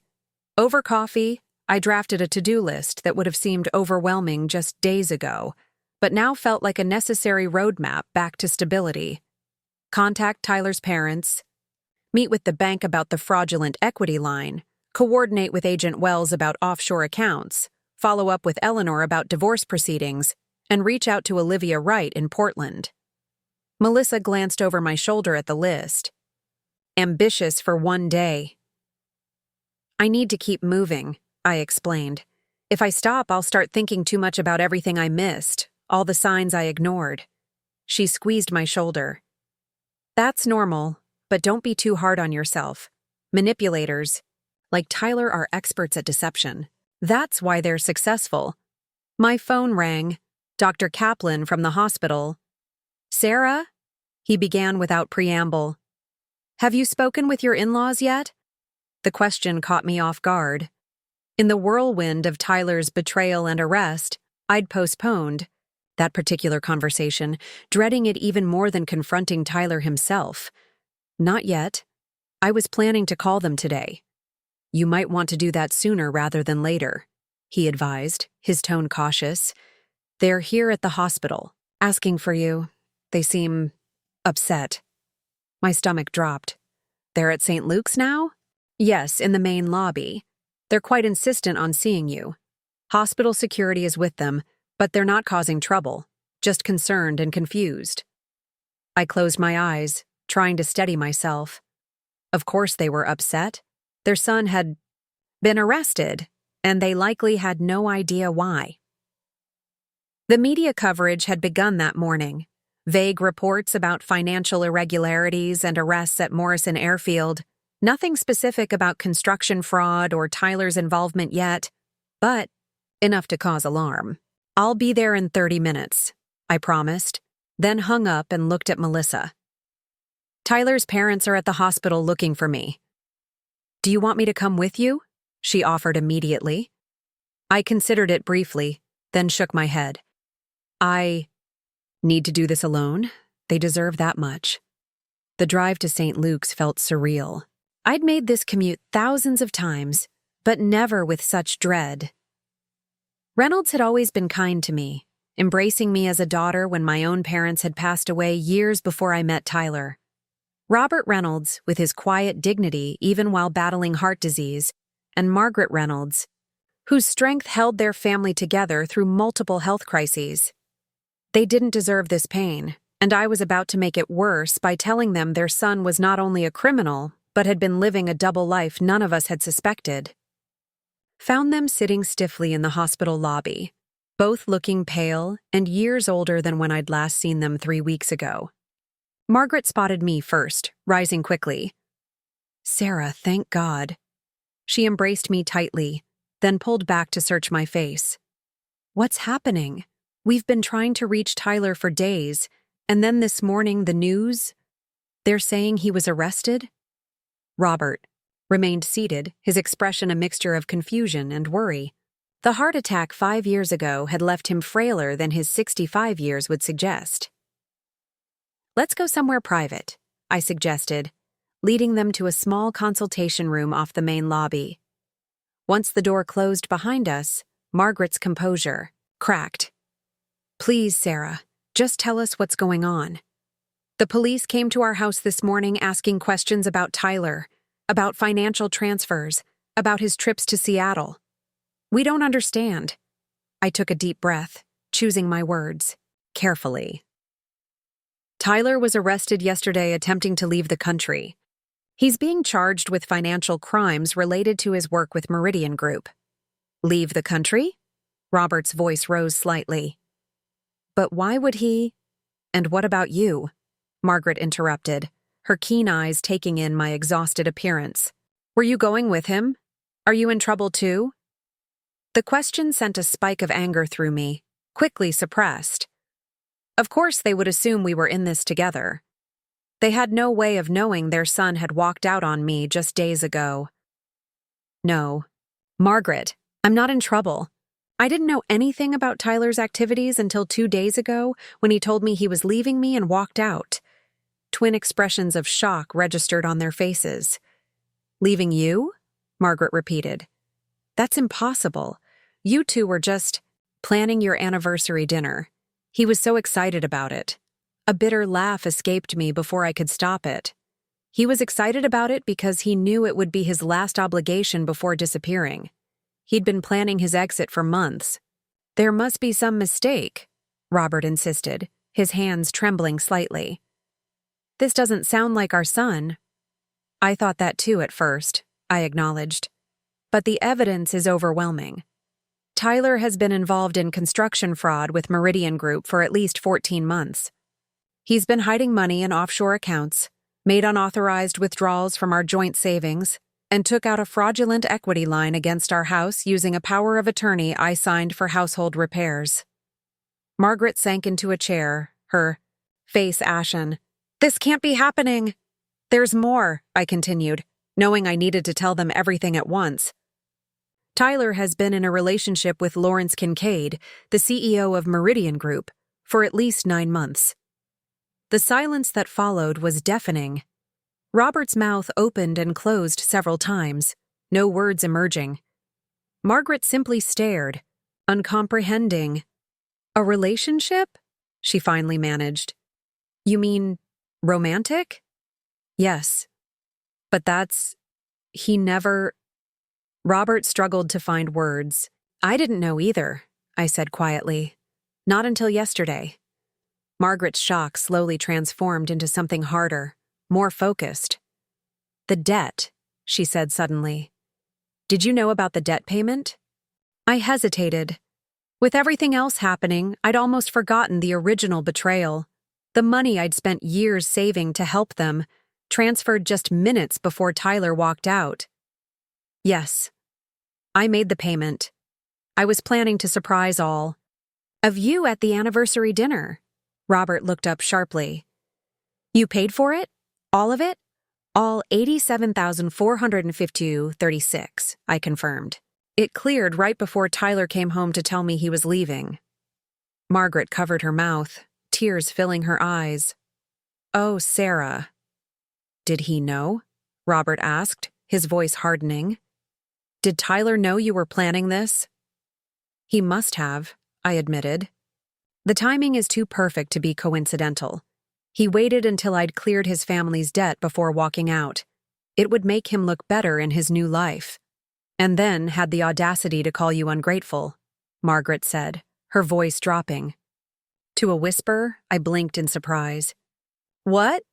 She extracted her phone from her purse with shaking hands, navigating to her messages. He texted us 2 days ago. We thought it was strange, but...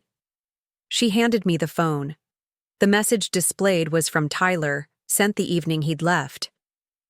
Taking some time away from home, Sarah and I are having problems. I've tried everything to make her happy, but nothing's ever enough. Stay low for a few days.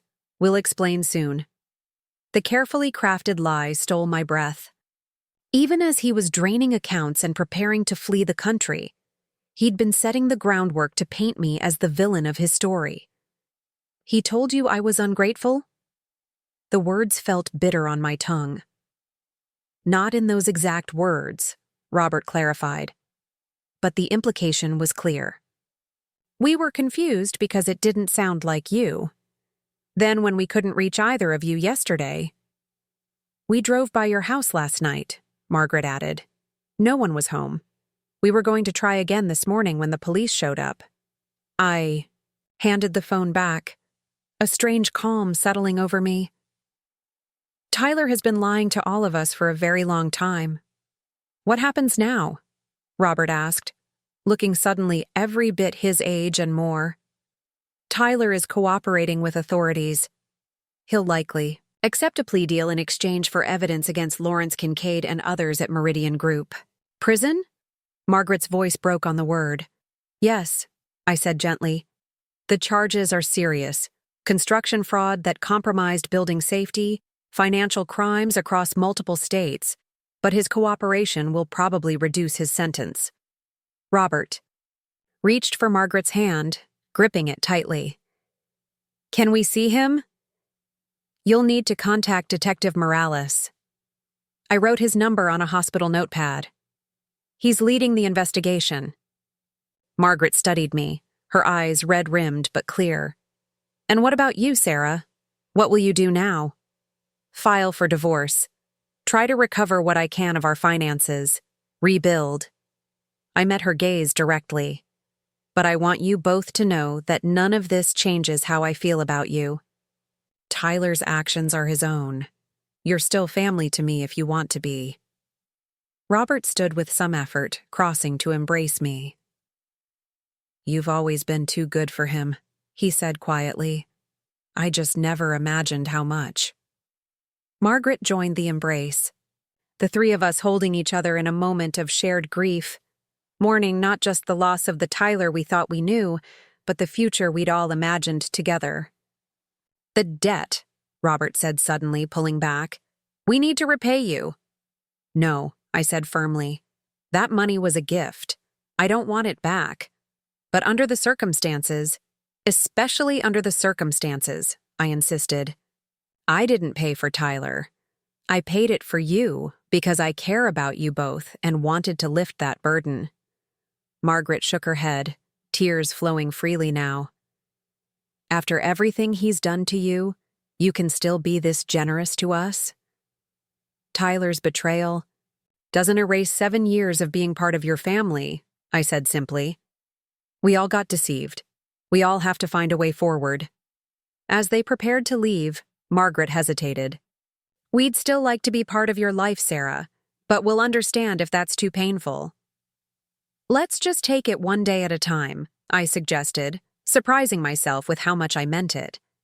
Despite everything, the thought of losing them too felt like another wound I couldn't bear. After they left, I sat alone in the consultation room, emotionally drained but somehow lighter. Facing Tyler's parents had been one of the tasks I'd dreaded most, but their reaction, their willingness to accept the truth rather than blindly defend their son, gave me hope that something genuine might be salvaged from the wreckage of Tyler's deception. My phone buzzed with a text from Eleanor. Meeting set with First National Bank at 2 p.m. about the equity line.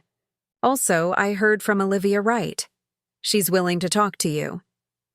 Renewed purpose flowed through me as I headed to my office. I had several hours before the bank meeting, time I could use to catch up on the work I'd neglected during the crisis, and to research Olivia Wright more thoroughly. Dr. Kaplan intercepted me in the hallway. "How did it go with the Reynolds?" "Better than expected," I admitted. "They're devastated but not in denial." "Good. That will make things easier for everyone." He hesitated. "The board met this morning. We'd like you to head the audit of the Infrastructure Modernization Committee." I stared at him, surprised. "You want me to investigate whether my own husband compromised hospital projects?" "Precisely because it was your husband," Dr. Kaplan explained. "You have more motivation than anyone to ensure nothing was missed. Plus, your reputation for thoroughness is unmatched.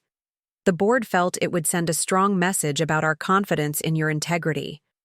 The vote of confidence touched me deeply. "Thank you. I'd be honored to lead the audit." "Excellent. We'll announce it at tomorrow's staff meeting." He patted my shoulder. "And Sarah, take whatever time you need for your personal matters. The hospital stands behind you." In my office, I closed the door and allowed myself a moment of quiet reflection.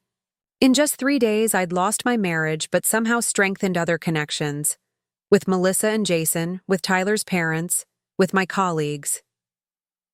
Perhaps that was the first step toward healing, recognizing what remained after the devastation. With renewed focus, I turned to my computer and began searching for information about Olivia Wright. Within minutes, I'd found her professional profile.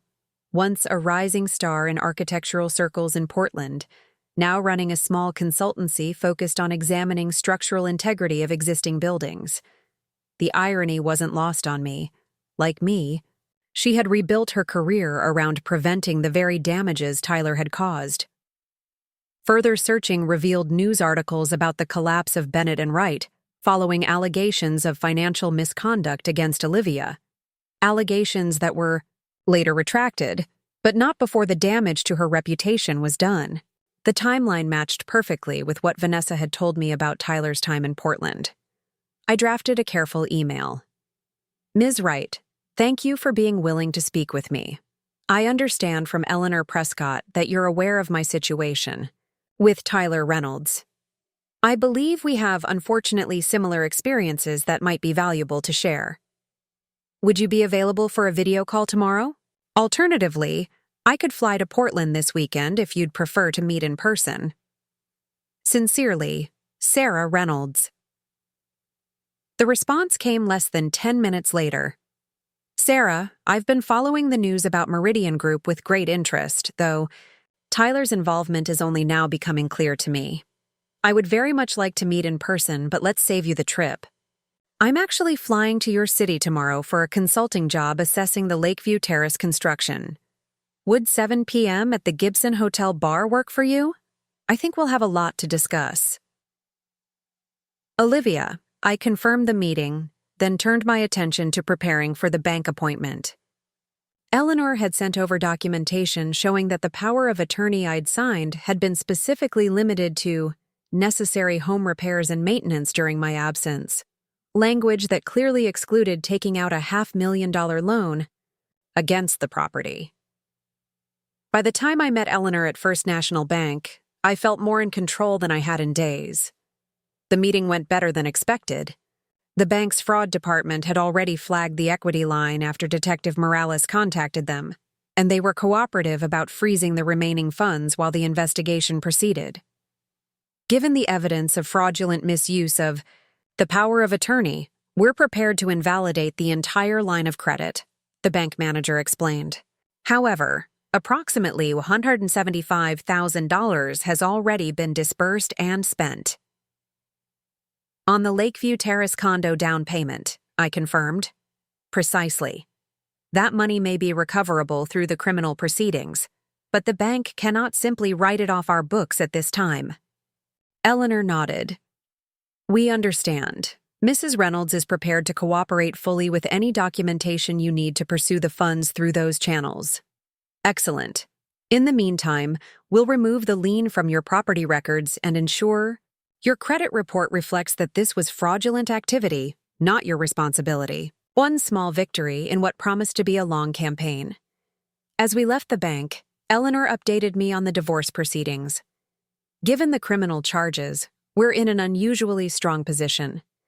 The judge has already approved the temporary restraining order against any further financial transactions, and we're scheduled for an initial hearing next Tuesday. Will Tyler be there? The thought of facing him in court brought a fresh wave of anxiety.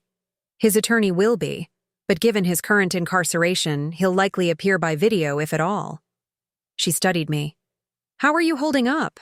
Really? Better than yesterday, I admitted. Meeting with his parents helped, strangely enough. Seeing that they were victims too made me feel less stupid for not seeing through him. You weren't stupid, Sarah. You were trusting, which is what people should be able to do in a marriage. Her expression softened. Don't let Tyler take that from you too.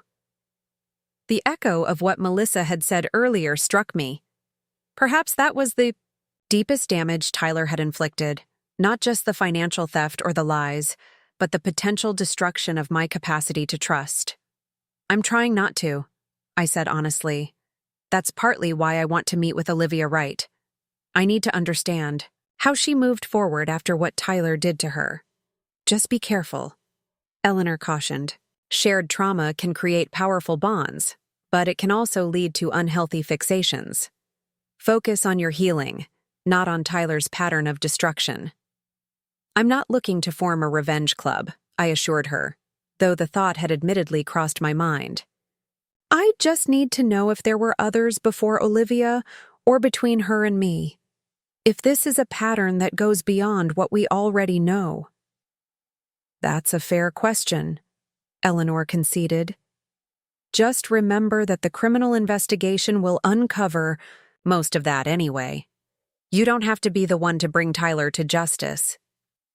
I know, but I do need to understand what happened. For my own sake. That evening, as I returned to Melissa's apartment, a text arrived from Detective Morales. Lawrence Kincaid is talking. Claims Tyler was the mastermind behind the construction fraud. Reynolds denies it. We're checking both stories against the evidence. Thought you should know. I showed the message to Melissa, who rolled her eyes. Of course they're turning on each other. Rats fleeing a sinking ship. Who do you think is telling the truth? I asked, genuinely curious about her perspective. She considered the question seriously. Based on what you've told me, probably neither of them entirely. Lawrence likely initiated the fraud, but Tyler was a willing and enthusiastic participant. Now they're both trying to minimize their own roles. Her assessment aligned with my own instincts. Tyler had always been ambitious, but rarely initiating, more likely to enthusiastically join someone else's plan than to create his own. His entire relationship with me had followed that pattern. I'd been the one to suggest most major life decisions, which he'd embraced with apparent enthusiasm while secretly harboring different desires. What are you thinking about? Melissa asked, noting my expression. That I never really knew him, I admitted. 7 years together, and I never saw beneath the performance. Or maybe, she suggested gently, there wasn't much beneath it to see. Some people are just empty inside. They become whatever they need to be to get what they want. The thought was both disturbing and strangely comforting. The idea that perhaps I hadn't missed obvious signs because there had been no authentic Tyler to discover beneath the facade. As I prepared for bed, another text arrived, this one from Margaret Reynolds. We saw Tyler this afternoon. He admitted everything, said to tell you he's directing his attorney to not contest anything in the divorce. It's small comfort, I know, but Robert and I raised him to take responsibility for his actions. At least in this, he finally is. We love you, Sarah. That hasn't changed. I read the message twice, a complex mixture of emotions washing over me. Anger and grief still dominated, but somewhere beneath those stronger currents, I felt the first, tentative stirrings of what might eventually become peace, not forgiveness, but perhaps acceptance that what had happened was now in the past. Tomorrow would bring new challenges, the meeting with Olivia Wright, the hospital staff announcement about the audit, more financial untangling. But for tonight, I allowed myself to believe that somehow, someday, Tyler Reynolds would become just another chapter in my story rather than its defining catastrophe. As I drifted toward sleep, I found myself thinking not about Tyler, but about the lives potentially at risk in the buildings he had helped compromise. Tomorrow, I decided, I would ask Olivia about ways I could help with the structural assessments. Perhaps that was the path forward, using my knowledge of Tyler's methods to help prevent harm to others. It wasn't the future I had planned, but it was a future with purpose. For now, that would have to be enough. The Gibson Hotel's lounge exudes quiet sophistication, all muted lighting, leather seating, and abstract art, the kind of place Tyler would have chosen for client meetings. I arrived 15 minutes early for my meeting with Olivia Wright, selecting a corner table that offered privacy while still allowing me to observe the entrance. At precisely 7 p.m., a woman entered the lounge, pausing at the doorway to scan the room. Even without photos to reference, I knew immediately it was Olivia. There was something in her confident posture, in the assessing gaze that swept across the space, that spoke of someone who had learned the hard way to be vigilant. She was taller than I expected, with cropped salt and pepper hair that framed an angular face.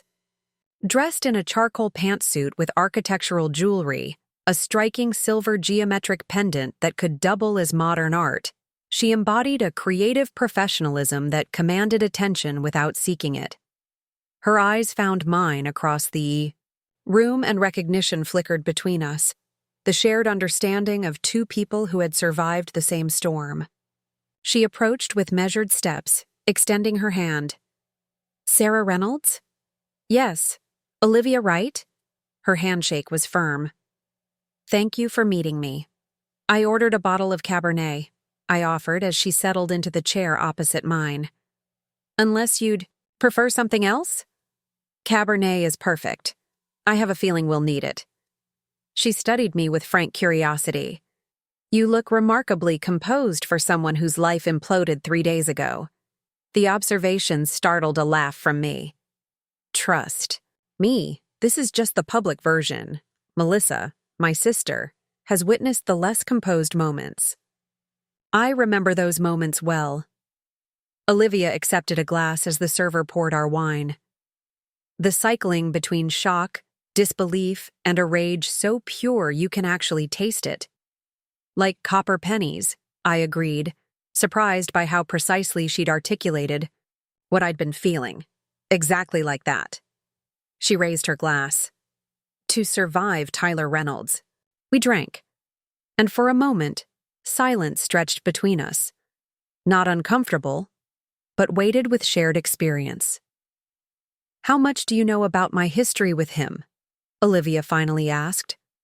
"Only what Vanessa Mitchell, or I guess Agent Marquez, told me. That you discovered irregularities in Tyler's designs, confronted him, and then found yourself under investigation while he walked away unscathed." Olivia's mouth twisted in a humorless smile. "That's the condensed version. The reality was messier, of course." She took another sip of wine. "I hired Tyler 5 years ago based on impressive recommendations and a portfolio that, in retrospect, was too perfect to be genuine. Within months, he became indispensable, working late, taking on the most challenging projects, mentoring junior staff. The pattern sounded painfully familiar. Making himself the linchpin of your operation. Precisely. I was going through a divorce at the time, and my father, the Bennett in Bennett and Wright, had recently passed away. Tyler became my right hand, professionally speaking. "But not personally?" I asked, wondering if his pattern included romantic manipulation with Olivia as well. "He tried," she acknowledged. "But I was 15 years his senior and not emotionally available. When I didn't respond to his overtures, he seamlessly shifted to a mentor-protege dynamic instead. No awkwardness, no persistent attempts. In hindsight, That adaptability should have been a warning sign. I nodded, recognizing Tyler's chameleon-like ability to become whatever the situation required. What tipped you off about the design irregularities? Pure chance. A city inspector who'd been a friend of my father's contacted me about discrepancies between filed plans and what was actually constructed on a mixed-use development we'd designed. When I checked our records, everything looked correct. It was only when I physically visited the site and inspected elements that were about to be concealed by finishing work that I saw the substitutions. And Tyler had signed off on these changes? Not directly. He'd created a clever workflow where final inspections were routed through him for efficiency, but the sign-offs came from various team members, some of whom had already left the firm. It was only when I started cross-referencing dates and signatures that the pattern emerged. She leaned forward, eyes intensifying. What was truly brilliant, in the worst way, was how he'd isolated me from my own staff through subtle comments and strategic information control. By the time I realized what was happening, half my team believed I was becoming paranoid because of my divorce and my father's death. The calculated cruelty of it took my breath away. What did you do? I confronted him privately, thinking naively that there might be an explanation, or that he'd been coerced by someone else.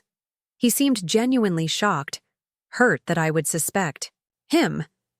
He asked for the weekend to gather documentation that would prove his innocence. Her expression darkened. By Monday morning, the firm's accounts had been drained of operating funds. Anonymous tips about my misconduct had been sent to licensing boards and clients, and Tyler had resigned via email, citing concerns about my mental stability. And just disappeared, I finished, recognizing the pattern that had played out in my own life. Not quite. He gave an exit interview to several key clients, expressing regret about leaving but concern for their projects under my leadership. 3. Major clients pulled their business within a week. Without cash reserves, with my reputation under attack, the firm collapsed within 2 months. She took a longer drink of wine. The worst part? When the licensing board eventually cleared me, it didn't matter. The damage was done. Portland's architectural community isn't that large. Whispers linger. But you rebuilt, I observed. Your consultancy is focusing on structural integrity assessments. A grim smile crossed her face. Poetic, isn't it? I now specialize in finding exactly the kind of flaws Tyler was paid to create. In a way, he created my new career path. That's why you're here, assessing Lakeview Terrace, she nodded. When the Meridian Group scandal broke, I recognized the pattern immediately, though I didn't know Tyler was involved until your attorney contacted me. Now, I'm part of the team evaluating all of Meridian's projects for potential safety issues. How bad is it? I asked the question that had been haunting me since learning about Tyler's construction fraud. Olivia's expression turned grave. Bad enough. Lakeview Terrace has significant issues with load-bearing elements, fire suppression systems, and seismic reinforcement. None of it obvious to residents, all of it potentially catastrophic under the wrong conditions. A chill ran through me. Are people in danger?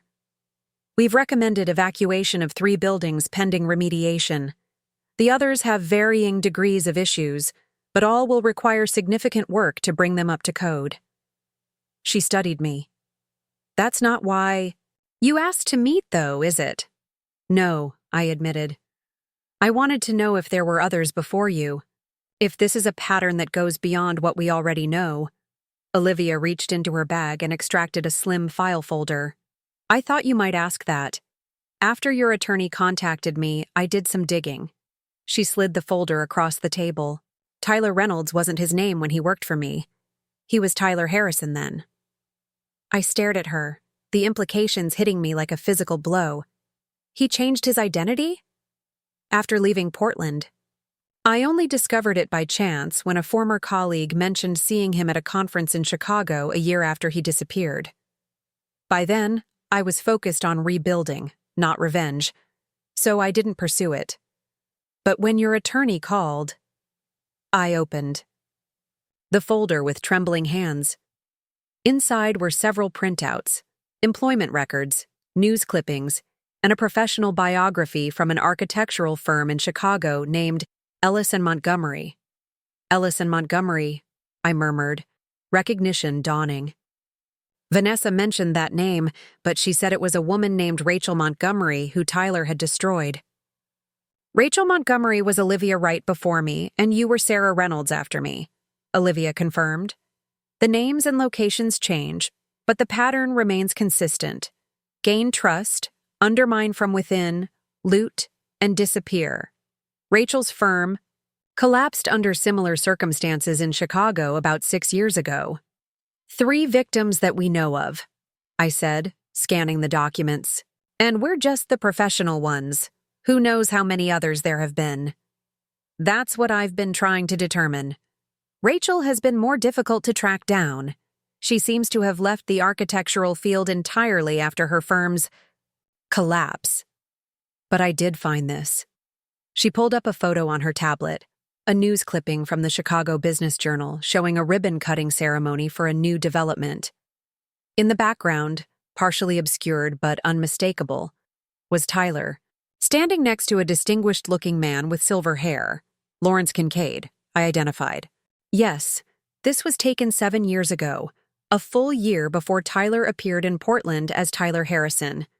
It suggests his connection to Kincaid and possibly Meridian Group goes back much further than the current investigation has uncovered. My mind raced recalculating timelines. 7 years ago, that's when I met Tyler.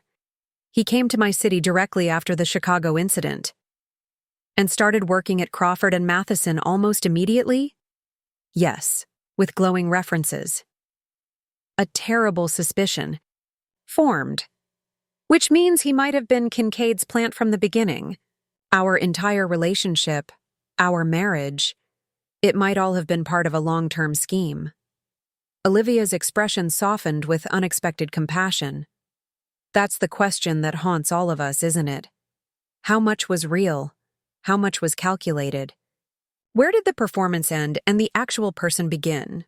If there even is an actual person beneath the performance, I said quietly, remembering Melissa's comment. That's the conclusion I eventually reached, Olivia agreed. There is no real Tyler. He's a construct, designed and redesigned to fit whatever situation will yield the maximum benefit. The server approached to refill our glasses, providing a momentary respite from the weight of our conversation. When he departed, Olivia leaned forward again. Sarah, there's something else you should know. I believe Tyler and Kincaid's relationship goes beyond business fraud. The pattern with James Foster's disappearance, Kincaid's former partner, raises serious concerns. The boating accident, I recalled. Vanessa suggested it wasn't accidental. And now we have a second suspicious incident with Viktor Kitov, Victoria Kuznetsov's husband, who apparently fell from his yacht during a storm, before she inherited his company and partnered with Meridian Group. I set down my glass, suddenly feeling lightheaded. You think Tyler and Kincaid are involved in murders? I think the pattern is too consistent to dismiss, she replied carefully. Business partners who stand in the way or know too much have a history of unfortunate accidents around Lawrence Kincaid, and Tyler has repeatedly demonstrated his willingness to destroy people who threaten his schemes. The implications were staggering. What had started as a devastating personal betrayal was expanding into something far darker, potentially criminal beyond the financial fraud already uncovered. Have you shared these concerns with the authorities? I asked. I've scheduled a meeting with Detective Morales tomorrow morning. I wanted to speak with you first. She hesitated. There's something else that's been bothering me. Your husband's parents, the medical debt you paid, was that story genuine? Or could it have been another fabrication? The question caught me off guard. I'd been so focused on Tyler's financial and professional deceptions that I hadn't questioned this fundamental element of our relationship. The debt was real, I said slowly. I've met with his parents. Robert did have a heart attack 5 years ago, and they struggled with the medical bills. But a new, unsettling thought emerged. The timing of his father's illness coincides with Tyler's arrival in my city after leaving Chicago, and he met me at a hospital fundraiser where I was representing St. Luke's administration. Target selection, Olivia murmured. A hospital administrator with access to healthcare networks and infrastructure planning would be valuable to someone running construction fraud schemes. The room seemed to tilt slightly as this new perspective rearranged my understanding of my entire relationship with Tyler. Had I been selected rather than met by chance? Had our entire life together been a calculated operation rather than a marriage? I need to verify his parents' story, I said, pulling out my phone. If Tyler's been lying about his identity, who's to say Robert and Margaret Reynolds are actually his parents? A reasonable question, Olivia agreed, though they may be unwitting participants rather than accomplices. I texted Detective Morales. Need to verify identities of Robert and Margaret Reynolds. Concerns about possible false identities throughout Tyler's history. Can discuss tomorrow. His response came quickly. Already on it. Preliminary background shows Reynolds' family history checks out, but Tyler's early records have inconsistencies. We're investigating. We'll update tomorrow. I showed Olivia the response. At least his parents seem to be genuine. Small mercies, she acknowledged. Though they may not know the full extent of his activities either. We spent the next hour comparing notes on Tyler's patterns, identifying common elements across his various incarnations. The more we talked, the clearer it became that Tyler operated like a career con artist, with calculated precision in selecting targets, building trust, and executing his exits. What I don't understand, I admitted as our meeting drew to a close, is why he stayed with me for 7 years. With you and Rachel, the timeline was much shorter, a year or two at most. Olivia, considered this. What changed recently in your professional life? Any new responsibilities, committee appointments, access to valuable information? The Infrastructure Modernization Committee at St. Luke's, I realized. I was appointed to lead it 2 years ago. It oversees planning for all new medical facilities and renovations across our healthcare network, billions in construction contracts over the next decade. And Tyler's behavior began changing around 14 months ago, according to what you've told me. Yes, right after we presented the initial 5-year plan to the board. The coincidence seemed too perfect. You think he stayed because I became more valuable to Meridian's schemes? It would fit the pattern. He maintains relationships only as long as they provide adequate return on investment. Olivia's bluntness was oddly comforting, clinical and clear rather than cushioned with platitudes. As we prepared to leave, she hesitated. Sarah, this may sound strange, but finding you, connecting with someone else who's experienced this particular form of betrayal, has been unexpectedly healing for me. For years, I've questioned my judgment and wondered if I'd somehow invited this disaster through my own blindness. I've been asking myself the same questions, I admitted. How did I miss the signs? Was I willfully ignorant? We missed them because we weren't looking for them, she said simply. Because in a normal, healthy relationship, you don't approach each interaction with suspicion and forensic analysis. That's not a failure of judgment. It's being human. For the first time since Tyler walked out, I felt the knot of self-recrimination begin to loosen slightly. Thank you for saying that. It's the truth. She handed me her card. I'll be in town for at least 2 weeks assessing the Meridian properties. I'd like to keep in touch, compare notes as this investigation unfolds. I'd like that too, I said, realizing I meant it. There was something uniquely comforting about connecting with someone who truly understood the specific betrayal I'd experienced. Not just infidelity or financial deception, but the comprehensive falseness of a relationship I'd believed was genuine. Outside the hotel, as we waited for our respective rides, Olivia turned to me with an unexpected question. What will you do with your name? My name? Reynolds. Will you keep it or go back to your maiden name? I hadn't even considered this aspect of the divorce. I don't know. My maiden name is Parker, Sarah Parker. It's a good name, Olivia offered. Strong, straightforward. What did you do? After Tyler Harrison disappeared? I kept right. It was my father's name, and I wasn't going to let Tyler take that connection from me, too. She smiled slightly. But I understand the impulse to shed anything connected to him. There's no right answer. Only what feels like reclaiming yourself. As my rideshare pulled up, I found myself pondering this new question of identity. Who was I now, in the aftermath of Tyler's betrayal? Not just a name change, but the more fundamental question of self-definition after discovering a cornerstone relationship had been built on lies. Back at Melissa's apartment, I found a package waiting. For me, delivered by courier that evening according to the timestamp. No return address, just my name and typed lettering. Inside was a slim laptop and a handwritten note on hotel stationery. Found in Lawrence's personal safe. Thought you should have it before the FBI takes everything. A small repayment for what was taken from you. VM. I opened the laptop with trembling hands. No password protection, just a desktop with a single folder labeled Operations. Inside were dozens of subfolders, each labeled with a woman's name and a location. Rachel, Chicago.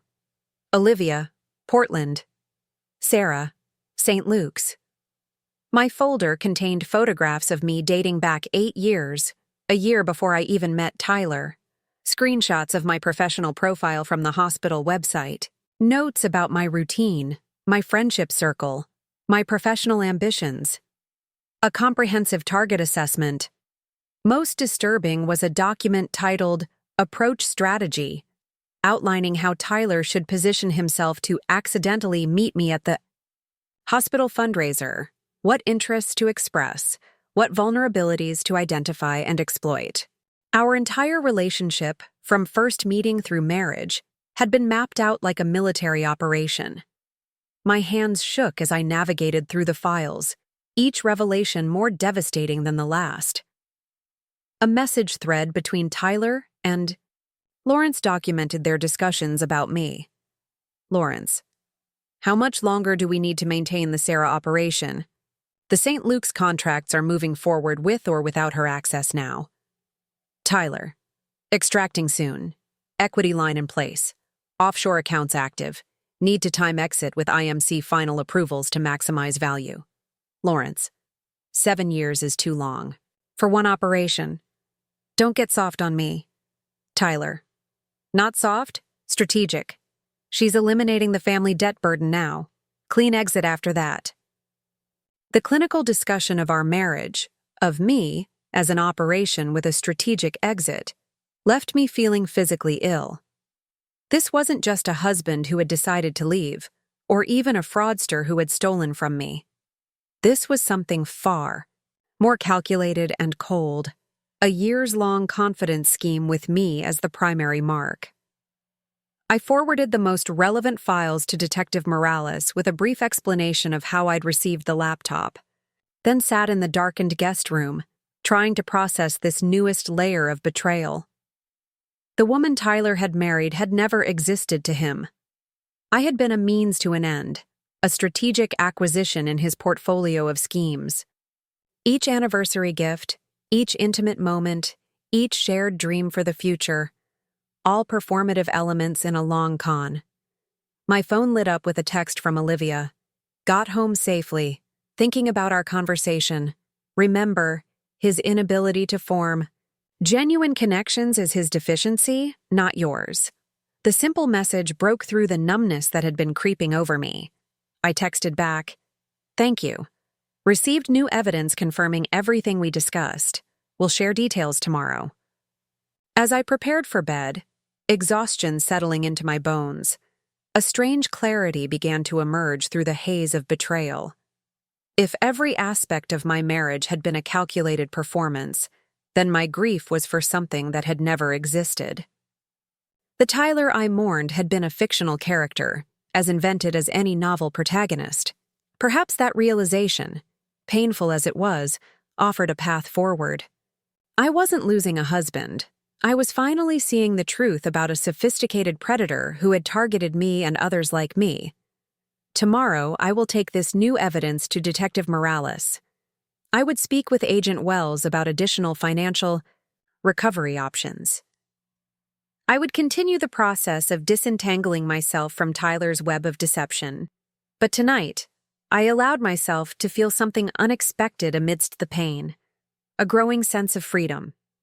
The weight of questioning every moment of our relationship, of wondering what I had done wrong, was lifting. The answer was now devastatingly clear. Nothing. I had done nothing wrong except trust someone who had meticulously engineered that trust for his own purposes. As I drifted toward sleep, I found myself thinking of the name question Olivia had raised. Sarah Parker. My name before Tyler. Before the deception. It felt distant now, belonging to a different, more innocent version of myself. But perhaps that wasn't a bad thing. Perhaps the Sarah who emerged from this crucible of betrayal needed a name that acknowledged both where she had come from and what she had survived. Sarah Parker Reynolds. Sarah Parker. The decision could wait. For now, it was enough to know that whoever I chose to be moving forward would be authentically, genuinely mine. The morning light filtered through my office windows at St. Luke's, casting a golden glow across. The architectural renderings spread across my desk. The new medical center expansion, my biggest project since being promoted to Chief Infrastructure Officer, would break ground next month. Every element of the design had been scrutinized not just for efficiency and patient care, but for structural integrity and safety redundancies that went far beyond code requirements. A knock at my door pulled me from my review. Margaret Reynolds stood in the doorway, looking more relaxed than I'd seen her in months. "Am I interrupting?" she asked, a tentative smile on her face. "Never for you," I assured her, rising to embrace her. "How's Robert doing with the new medication?" "Much better. His cardiologist says his numbers are the best they've been in years." She settled into the chair across from my desk. "We just came from seeing Tyler at the halfway house." I nodded, maintaining a neutral expression. Tyler had served 14 months of his 5-year sentence before being transferred to a minimum security halfway house, his cooperation with authorities having significantly reduced his time behind bars. Lawrence Kincaid hadn't fared as well, currently serving a 20-year sentence for fraud, with additional charges related to James Foster's death still pending. "How was he?" I asked, genuine curiosity mixing with the distant echo of pain that had diminished, but never completely vanished. "Different," Margaret said thoughtfully. "Humbler. He's working with that architecture restoration nonprofit, documenting historic buildings for preservation. The kind of detailed, meticulous work that uses his skills without giving him authority over structural elements." "That sounds appropriate," I acknowledged. The monitoring anklet on Tyler's leg would ensure he stayed within his permitted zones for another 3 years, his architectural license permanently revoked. "He asked about you," Margaret added carefully. "I told him you were thriving." "Thank you for that." I smiled, appreciating her sensitivity. Margaret and Robert had remained important parts of my life, our monthly dinners a tradition that had survived the collapse of my marriage to their son. They had chosen to maintain relationships with both of us, navigating that complex terrain with remarkable grace. "The reason I stopped by," Margaret continued, reaching into her purse, "is to give you this." She placed an envelope on my desk. "It's the last payment." I recognized it immediately. The monthly installment they had insisted on making toward repaying the medical debt I'd cleared, despite my protests.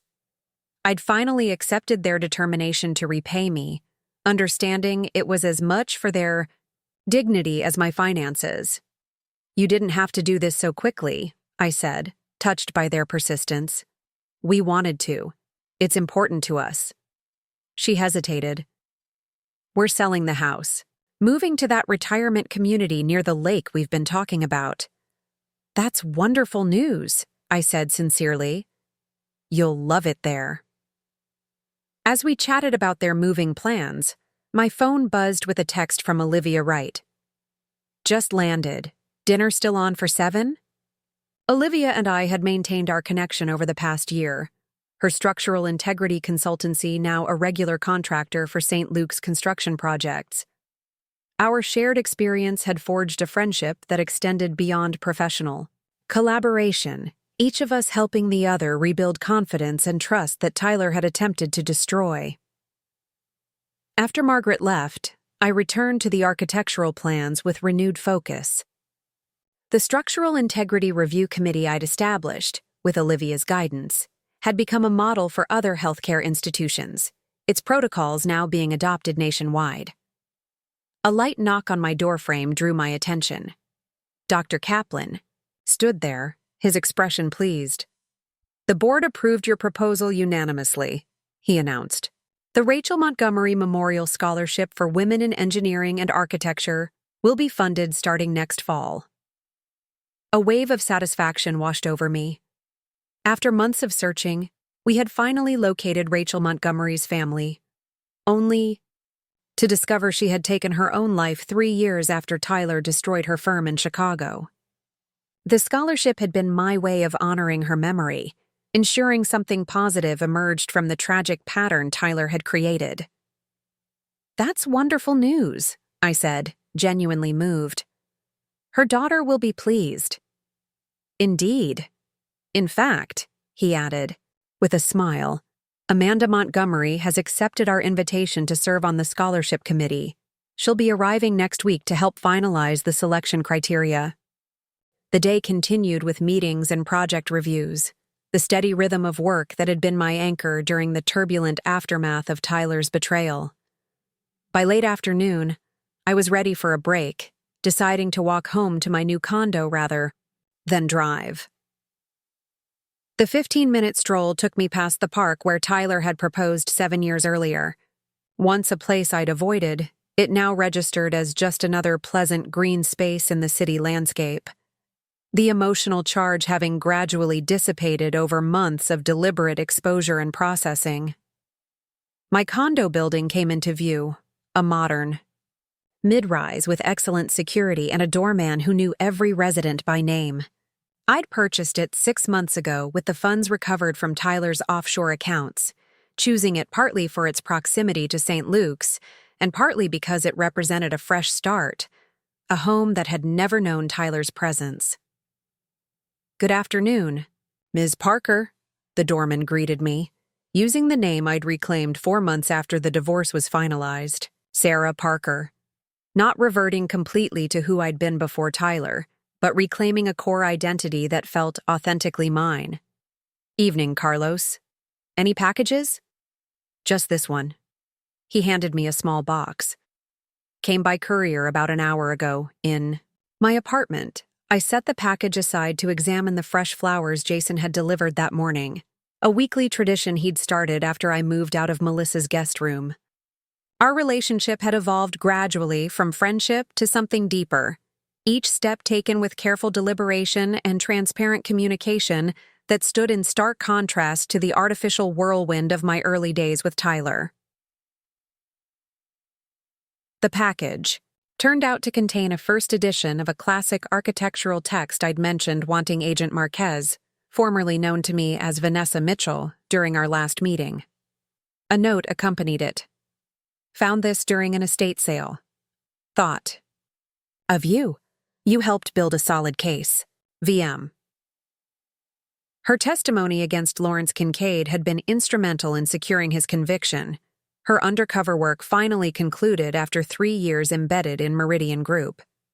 We'd developed an unlikely friendship during the investigation and subsequent trials, another unexpected positive to emerge from the wreckage Tyler had created. As I prepared for dinner with Olivia, I caught my reflection in the hallway mirror. At first glance, I looked much as I had before Tyler's betrayal. Perhaps a few more strands of silver in my hair, a few more lines around my eyes.